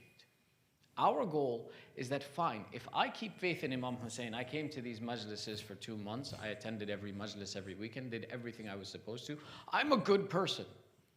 I cried for Imam Hussein, I recited Marsiya, I did Matam, I prayed on time, I did all of these things, and all of a sudden I leave the majlis and some drunk driver comes and hits my car. I wind up in rehab, I wind up sick, I wind up all these things. What is my thought process at that point in time? Am I someone who says, I did all the right things and yet still Allah punished me? These things are not a punishment from Allah. If Allah was to punish us, look at the nations in history, how Allah punished them. The tribe of Thamud, the people who killed the camel of Nabi Saleh. When Allah punished them, how many of them are still alive? When Allah took Fir'aun and punished Fir'aun for attacking the Bani Israel and for being against Nabi Musa and refusing to accept Allah, did Fir'aun live through that experience? How about the people of Nabi Nuh who went against Nabi Nuh and didn't listen to him? When Allah punished them, what happened to them? Did they live? Are they alive? No. Allah's punishment is something that as soon as He gives you that punishment, He says, okay, come back to me now. Now it's time for the rest of your punishment. This isn't the punishment of Allah, this is the test of life that we're going through to see that when things aren't going your way, when things aren't perfect and you aren't happy and everything isn't going well, what do you do in this time? How do you behave? And this is where Allah says, I want you to be patient. فَبَشِّرِ الصَّابِرِينَ. Give glad tidings to those who are patient when these difficulties befall them. How do we be patient? You see, traditionally, when something goes wrong for a person or they're having a bad day, they take it out on the one after them. So for example, if your dad had a bad day at work, you come home and you know to hide from dad. Dad's having a bad day today. Dad comes home and takes it out on mom. Now mom's having a bad day. Now mom turns around, what does she do? She takes it out on the kids. Kids, what do? They take it out on each other. You see, when something happens to me and everybody around me has to suffer the consequences of the difficulty I'm going through, that's not patience. That's not an action that Allah is going to reward. That's not an action that Allah is pleased with. Patience is that action that when something befalls me, the person next to me doesn't even know something happened. Patience is that action where the problem is mine. I'm going through the difficulty. I'm not punishing the people around me for the challenges I'm going through in life. My bad day doesn't become everybody else's bad day. That's where patience comes in. And patience is something that our Holy Prophet Rasulullah sallallahu alaihi wasallam, he says, "As-sabru ra'su min al-iman." That patience is the head of faith. That if faith was a human body, right, was a human being, that human being is alive as long as they have a head attached to them. If you take off that head, what happens to the human body? Doesn't work anymore. Can't go drink a cup of coffee anymore. Can't go out and have fun anymore. Can't do much of anything anymore. The same way our Prophet explained, he says, those of you who claim to have faith, if you have no patience, you really have no faith. Because the same way that body is useless without its head, faith is useless without its head, and the head of faith is to be patient. Which means that our responsibility is that if we believe in Allah, if we have certainty that Allah exists and Allah is present, and we go through a trial in life, that we should be patient and not make our problem the problem of other people. When I take my problem and make it the problem of other people, it means that there's no one else who's going to compensate me for it, so I have to make everybody else feel the consequences of what I'm going through. But if I have yaqeen that Allah is compensating me for the difficulties I go through in life, the trials I go through in life, then why do I care if people know I have a problem? Why do I care if people compensate me for my difficulties? Which is why our goal is that the best example to understand how to handle our difficulties and problems is the example of the Ahlul Bayt. For the past 2 months, you've been discussing the examples of the Ahlul Bayt. You've been discussing the examples of Imam Hussein, of Imam Zainul Abidin, of Bibi Zainab, of the Ahlul Bayt and the Prophet and his family, and how they went through so much difficulty, so many problems. But let me ask you, did they ever stop helping people? Did they ever turn around and say that we want nothing to do with people, or we suffered, now you suffer? Look at the example of our fourth Imam. Our fourth Imam was that personality that when Marwan ibn Hakam, who was the governor of Medina, who was responsible for Imam Hussein having to flee Medina because he was going to try to kill Imam. When the Banu Umayyah are in the process of being deposed and Marwan ibn Hakam loses his position as the governor of the township, he knows that the people of Medina are going to attack him. And he has his entire family and he needs to run away and he needs to flee, but he can't take all of the women and children and run away. So what does he do? He turns to the house of Imam Zainul Abidin and he goes to the Imam and he says, I need sanctuary for my women and children. The same one who was responsible for imprisoning the women and children of Ali Muhammad is now seeking refuge in the house of Ali Muhammad. But the Imam doesn't refuse him. He says, you can stay here, your family can stay here as long as they want, they'll be secure, no one will bother your family. Imam Zainul Abidin went through so many difficulties and tribulations. There's a narration that says that a man came to our fourth Imam and said to him, Ya Ibn Rasulullah, I've committed so many sins, Allah can't forgive me. And Imam says, but Allah is greater than any sin, He can forgive anything. The man says, no, but you don't understand what I've done. I am one of those who was present in the field and was one of the killers of your father, Hussein ibn Ali. Is there any way that Allah can forgive me? Now imagine, someone who's responsible for killing your family in the worst of ways.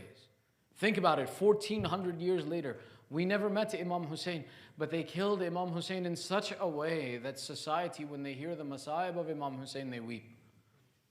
And here is a man who comes to the son of Imam Hussein and says, is there any way that Allah can forgive me? Did Imam turn him away and Imam said, no, go away. No, I wish you were dead. Imam says, even you can be forgiven. If you were to recite Salatul Ghufayla, Allah can even forgive this sin from you. Look at how merciful and kind and aware the Imam is that Allah knows all the good and the bad, and my patience in doing the right thing in every situation, Allah rewards me for. That's the lesson that we need to learn when we come to these majalis, and one of the things that we need to carry on for the rest of the year, for the rest of this time that we have. We rejuvenate ourselves in these months. We remember the examples of Ahlul Bayt. that though they suffered through difficulties, though they went through trials and tribulations, they never stopped doing the right thing. They never stopped doing the things that Allah loves and staying away from the things that Allah hates. No test were they given that they said that, oh, I don't want to pray anymore because of what happened to me. No test did they go through that they didn't recite Quran anymore, that they didn't love Allah anymore. Which is why that's the lesson to us. We're going to be tested. This is a place of trial and tribulation. Allah has told us that. And He's given us examples to follow, that when you go through difficulty, behave like them. We want to be like them and we want to follow their example. And that's what we need to apply. Don't imagine that your life is going to be perfect and amazing, because that's not the purpose of this world. The purpose of this world is to see, are you worthy of going to heaven? Remember, here you can live for 80 years, maybe 100 years, then you die. And by the time you get enough money to do something with it, you're too old to do anything with it.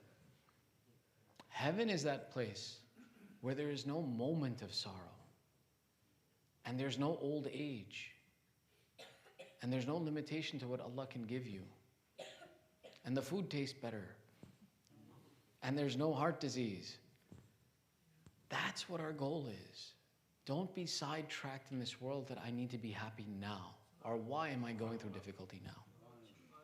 Understand that this difficulty has a compensation, and you want that compensation, and the way you get that is by being patient in these tribulations. These are the final days of Azah, where we commemorate the returning of the Ahlul Bayt to the city of Medina. The return of the family of Rasulullah and the daughters of Rasulullah to Medina was very difficult for them. Remember, when they left Medina, they had personalities like Akbar and Qasim and Hazrat Abbas with them. When they came back to Medina, they stopped outside of the city of Medina, and they said, we won't go in. We're disappointed in ourselves. Bibi Kulthum famously recites a piece of poetry. She says, O city of our grandfather, don't accept us. When we left you, we were full of light, and we have come back empty and alone. Bibi Zainab, she set up a place for the women of their group to sit together and remember all of their shuhada.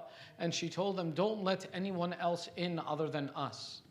A woman came and she said, someone has come to the door and she has asked to enter. Bibi Zainab says, who is it? She says, it's al-Banin who has come to pay her respects to you.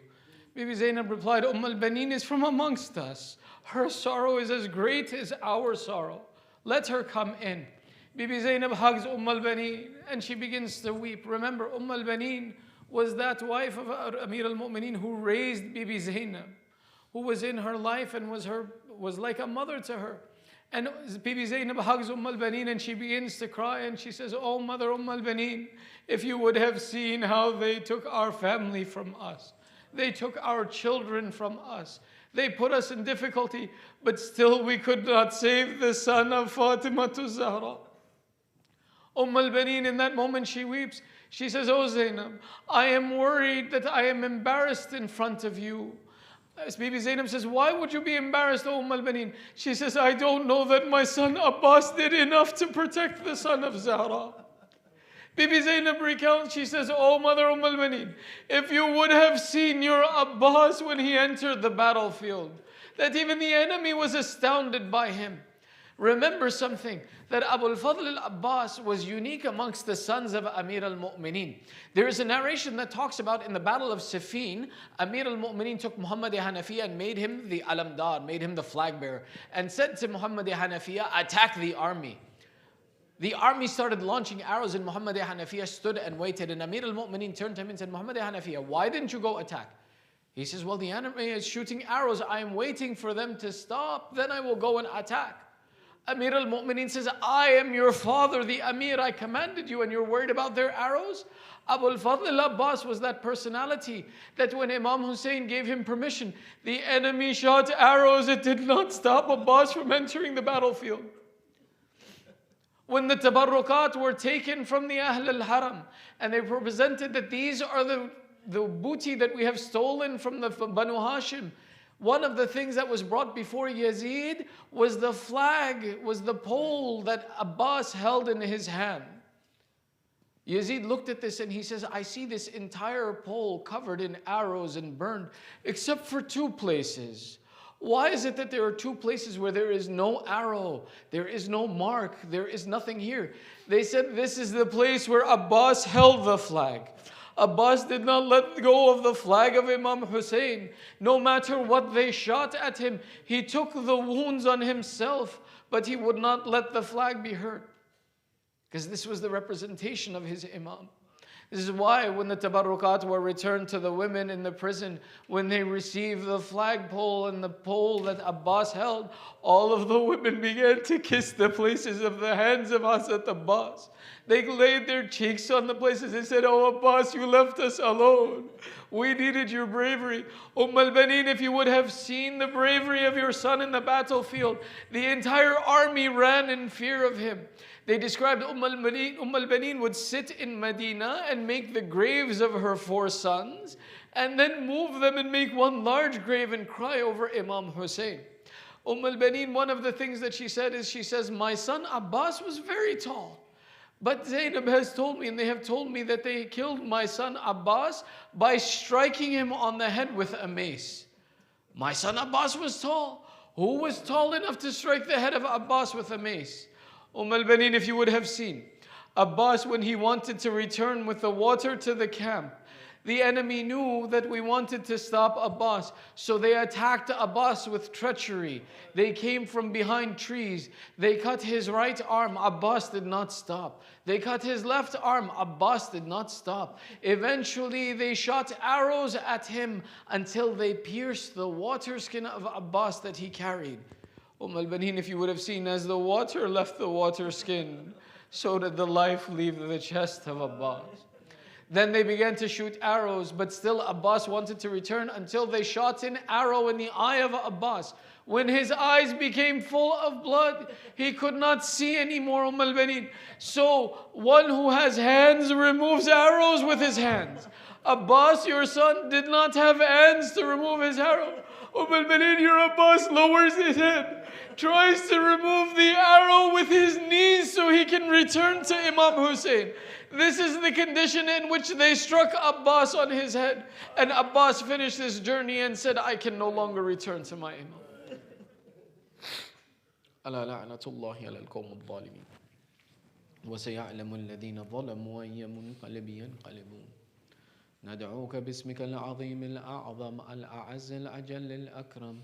10 times raise your hands and call out by the wasila of this majlis, Ya Allah, Ya Allah, Ya Allah, Ya Allah, Ya Allah, Ya Allah, Ya Allah, Ya Allah, Ya Allah, Ya Allah, Ya Mahmud بحق محمد, Ya A'la بحق علي, يا فاطر السماوات بحق فاطمة, يا محسن بحق الحسن, يا قديم الإحسان بحق الحسين. Oh Allah, accept this small ibadat from us. Ya Allah, forgive our sins and cover our flaws. Ya Allah, there are those amongst our community, our families, and the mu'mineen around the world who are sick. By the mention of Masa'ib of Ali Muhammad, give shifa'ah to the mu'mineen wherever they may be. Ya Allah, there are those of us who have gathered here with hajat. There are those of our families who are in need. Ya Allah, by the right of this majlis, fulfill the hajat of the mu'mineen. Ya Allah, make us from the upright supporters of Sahibul Zaman. Make our children from the upright supporters of Sahibul Zaman. Entitle us to Shifa' of Aba Abdullah in dunya and akhirah. Matim ya Hussein.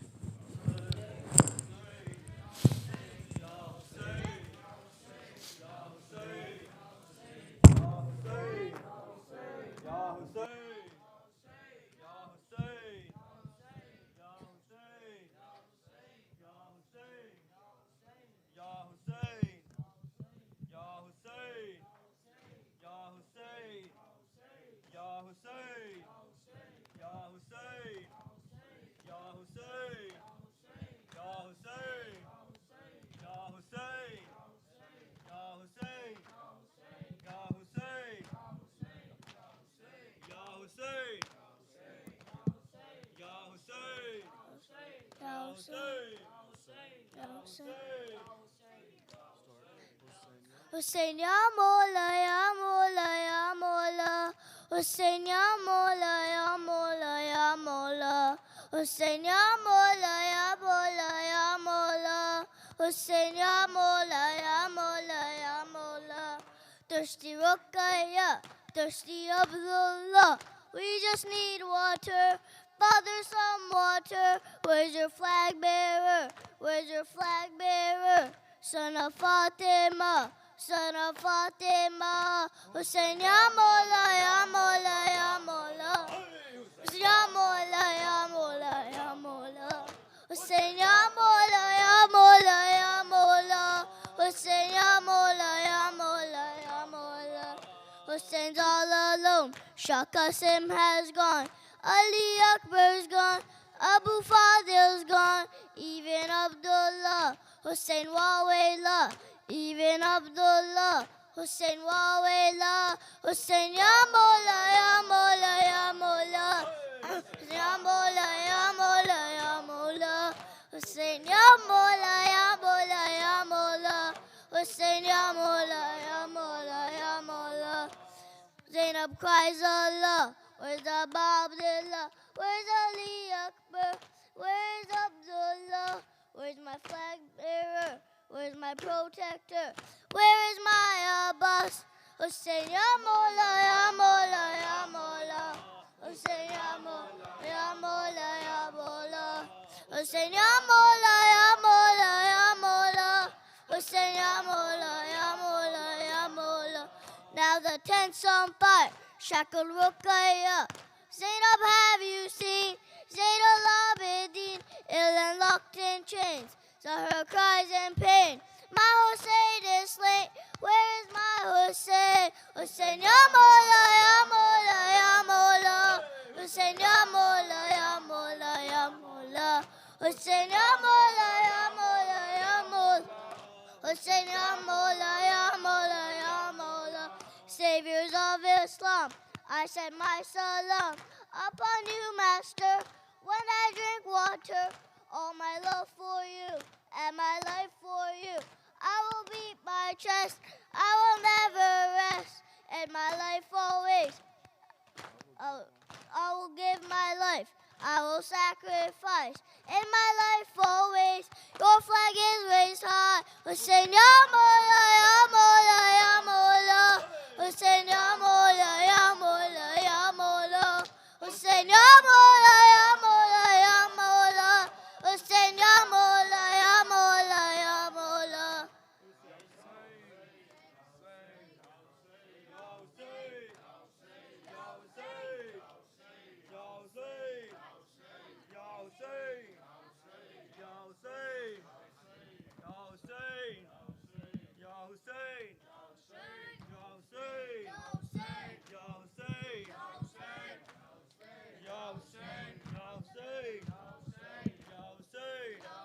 आबास तेरा हक है ज़माना तुझे रोए आबास तेरा हक है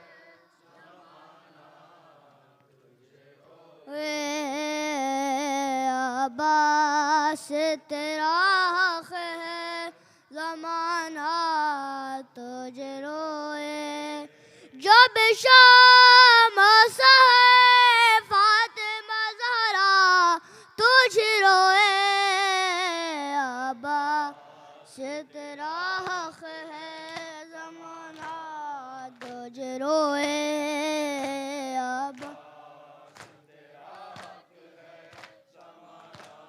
तुझ रोए जब शाम है फातिमा ज़हरा तुझ रोए अब्बा तुझ रोए अब्बा तुझ रोए दुलाली पहरे पे सितमगार खड़ा है दुलाली पहरे पे सितमगार दुलाली बेरे पे सितमगार खड़ा है कैसे तेरे लाशे पे سکینہ تجھے روئے کیسے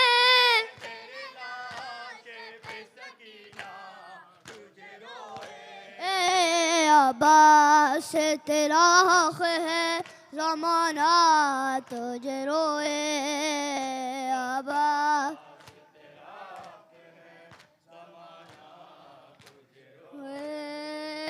جس وقت اٹھایا نہ گیا لاش جگہ کا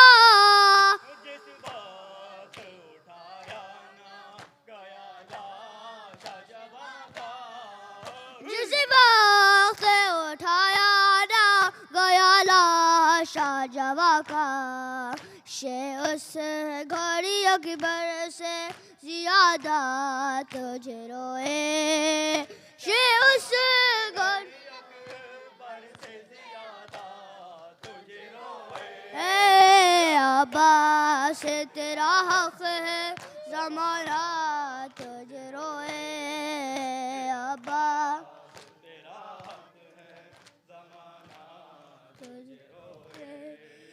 زینب نے کہا شام غریبا میں غازی زینب نے کہا شام غریبا میں غازی زینب نے کہا شام غریبا میں غازی بے پردہ مجھے دیکھ کے بابا تجھے روئے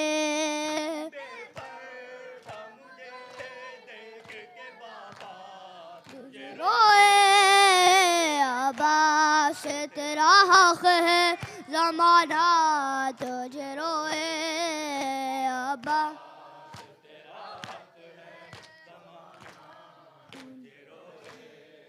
بن ہاتھوں کے کس طرح تو گھوڑے سے گرا تھا بن ہاتھوں کے کس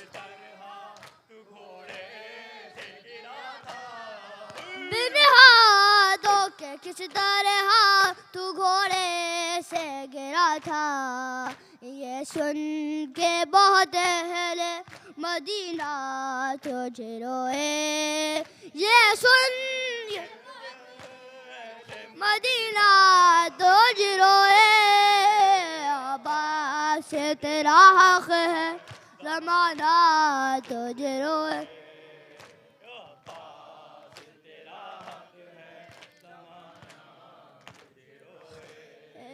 مشکیزہ کہیں جسم کہیں ہاتھ کہیں ہے مشکیزہ کہیں جسم کہیں ہاتھ کہیں ہے مشکیزہ کہیں جسم کہیں ہاتھ کہیں ہے جا جا کے کہاں فاطمہ زہرا تجھے روئے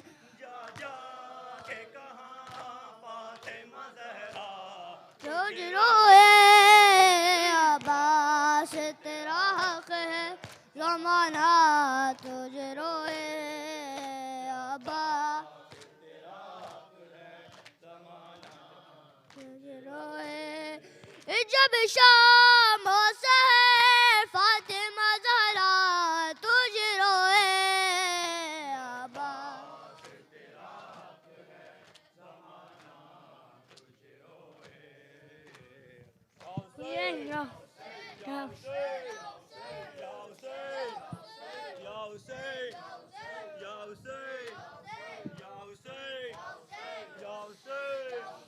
کاری الجھاوا کی لاش اکانے چلے ہم شی کی ہوئے کمر تجھے اے عباس کی قسم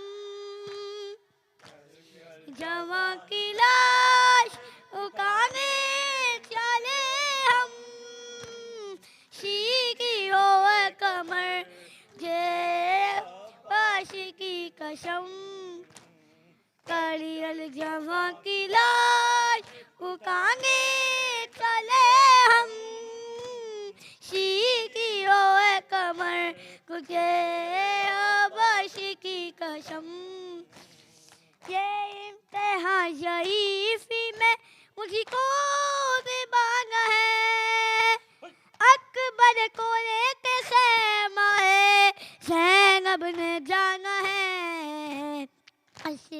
میں لڑکڑائے گا شبیر کے قدم سیگی ہو کمر تجھے حبش کی قسم کلی الجواں کی لاش اٹھانے چلے ہم سیگی ہو کمر تجھے حبش کی قسم لاشا ہے عشق گر کے لشکے ہے میرے ہاتھ لاشا ہے یہ رسول کا اکبر کے شاک شاک کو لاش ایک شاک اکائے کیش ہم سیگی ہوئے کمر کچھے باش کی قسم کری الجواں کی لاش اٹھانے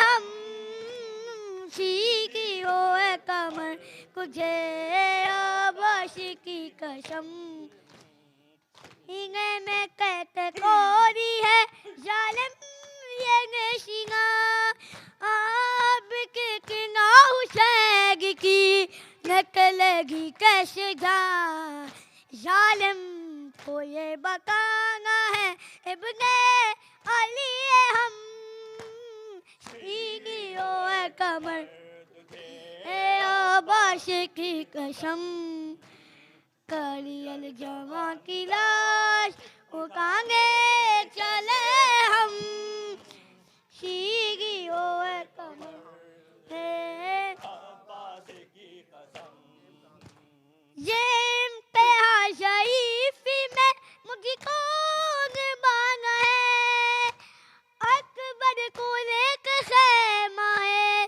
زینب نے جانا ہے لشک میں لڑکڑائے گا شبیر کے قدم سیگی ہوئے کمر تجھے اے آباش کی قسم کری الجواں کی لاش اٹھانے ہم سیگی ہوئے کمر تجھے آباش کی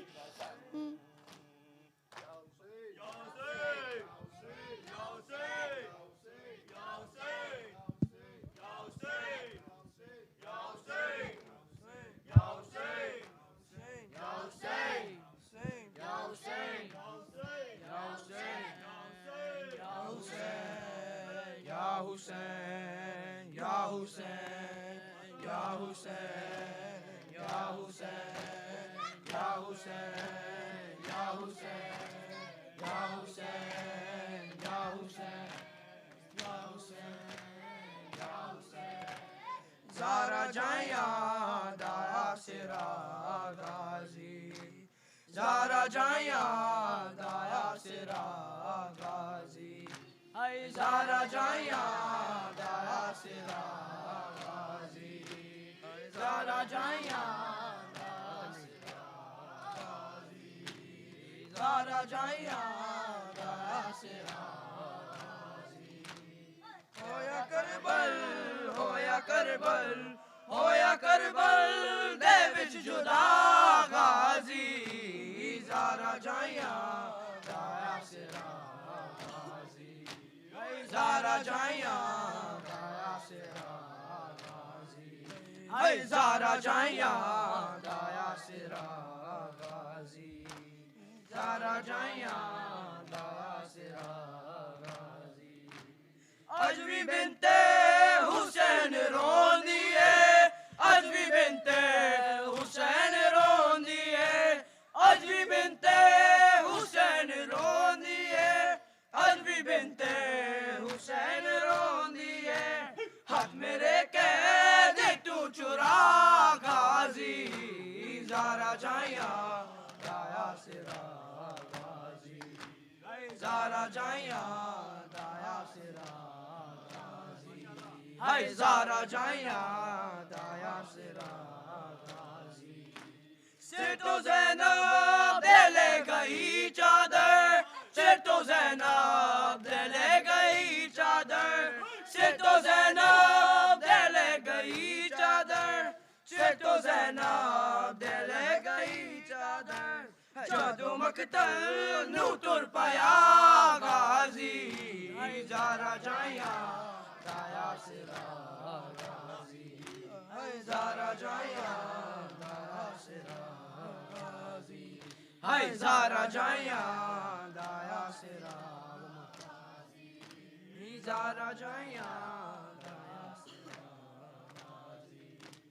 کیوے جاواں گی شام تے کوفہ کیوے جاواں گی شام تے کوفہ کیوے جاواں گی شام تے کوفہ کیوے جاواں گی شام تے کوفہ میں کو میں مل دے بہا غازی زارا جائیاں دایا سرا غازی زارا جائیاں دایا سرا زارا جائیاں دایا سرا غازی زارا جائیاں دایا سرا غازی چھ جگہ تو حسین چنے آئے چھ جگہ تو حسین چنے آئے چھ جگہ تو حسین چنے آئے چھ جگہ تو حسین چنے آئے پھر بھی پورا نہ مل سکا غازی زارا جائیاں دایا سرا غازی زارا جائیاں دایا سرا غازی زارا جائیاں دایا سرا غازی زارا جائیاں میری چادر خدا دا پردہ ہے میری چادر خدا دا پردہ ہے میری چادر خدا دا پردہ ہے میری چادر خدا دا پردہ ہے میری چادر میری چادر میری چادر دے تو بقا غازی زارا جائیاں دایا سرا غازی زارا جائیاں دایا سرا غازی زارا جائیاں دایا سرا غازی زارا جائیاں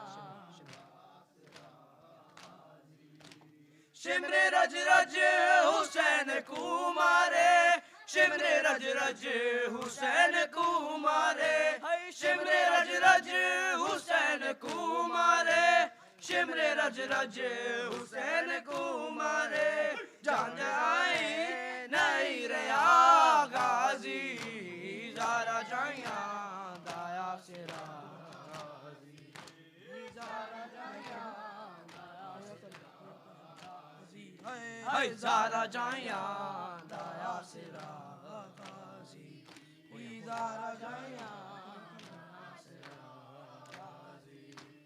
ہویا کربل ہویا کربل ہویا کربل دے وچ جدا غازی زارا جائیاں دایا سرا غازی زارا جائیاں دایا سرا غازی یا حسین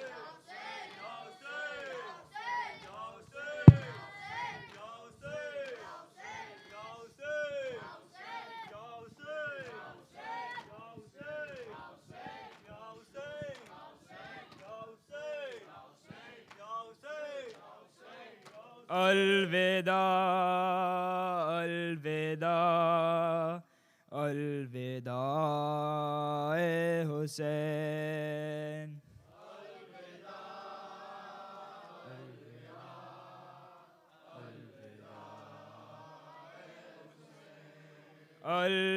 الوداع الوداع الوداع اے حسین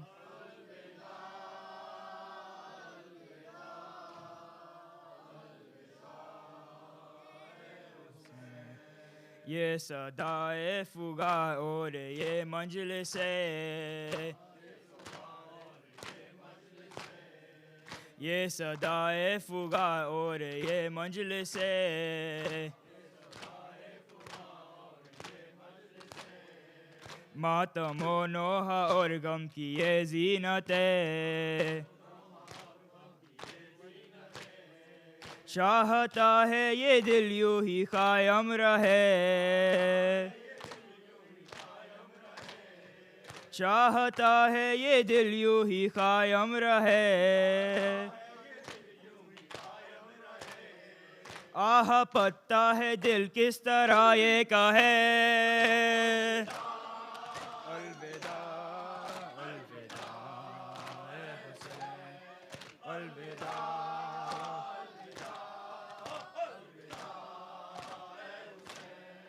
میرے مہمان ہے آخری یہ سلام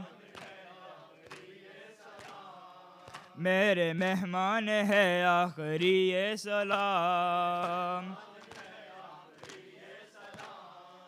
تجھ پہ قربان ہے آخری یہ سلام شاہ ذیشان ہے آخری یہ سلام شاہ ذیشان ہے آخری یہ سلام دل ہے ویران ہے آخری یہ سلام الوداع الوداع اے حسین الوداع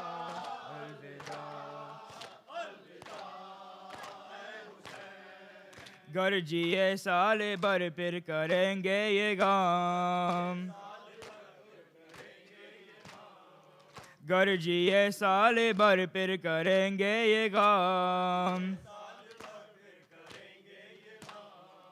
روئیں گے پھر تیرے غم میں مل کر بہام غم میں مل کر بہام اور اگر مر گئے تو یہ ہوگا علام اور اگر مر گئے تو یہ ہوگا علام ہائے افسوس جی بھر کے روئے نہ ہم الوداع الوداع اے حسین الوداع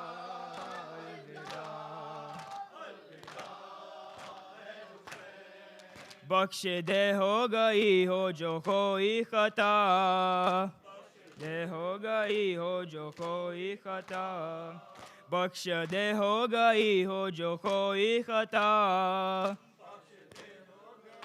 جو کوئی خطا حق کی خدمت نہ ہم سے ادا ہو سکا سے ادا ہو سکا غم یہی ہے نہ جی بھر کے ماتم کیا غم یہی ہے نہ جی بھر کے ماتم کیا کہ ماتم کیا تیری قاتل نہ کیوں اپنا سر دے دیا الوداع الوداع اے حسین الوداع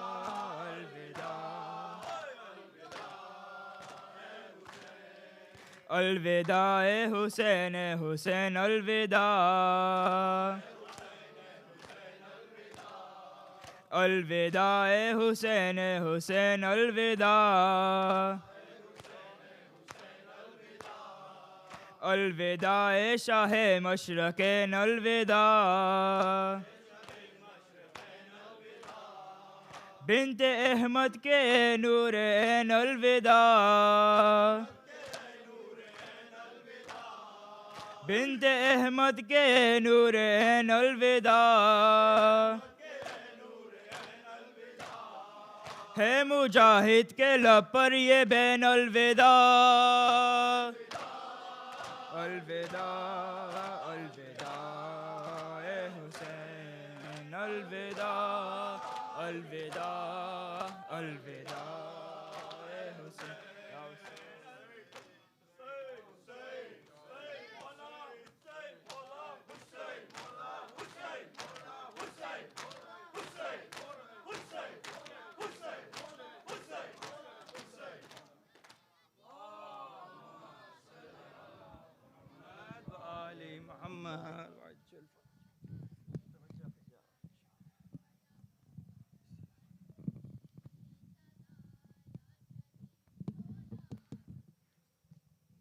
السلام عليك يا رسول الله. السلام عليك يا حبيب الله. السلام عليك يا أمير المؤمنين علي بن أبي طالب عليه الصلاة والسلام.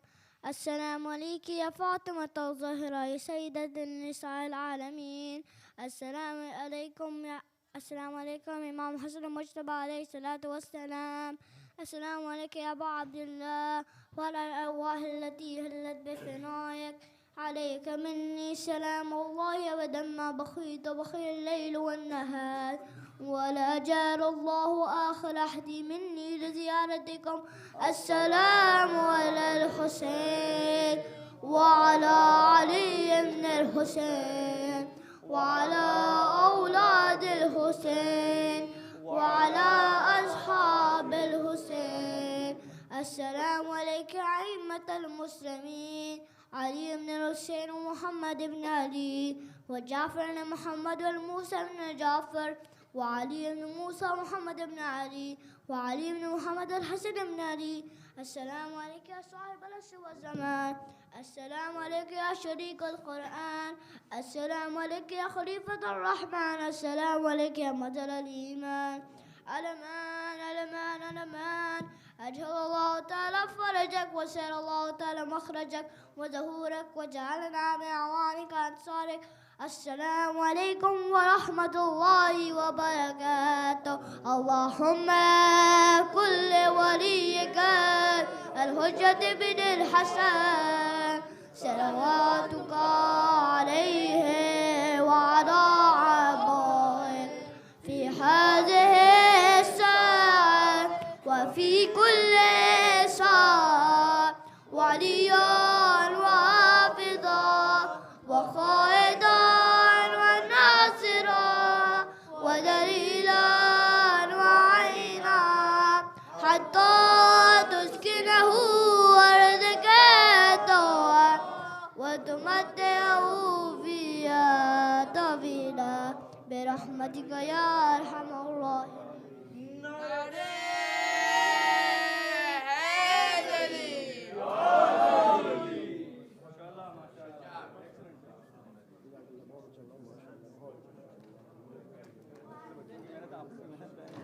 الحمدللہ بڑے اچھا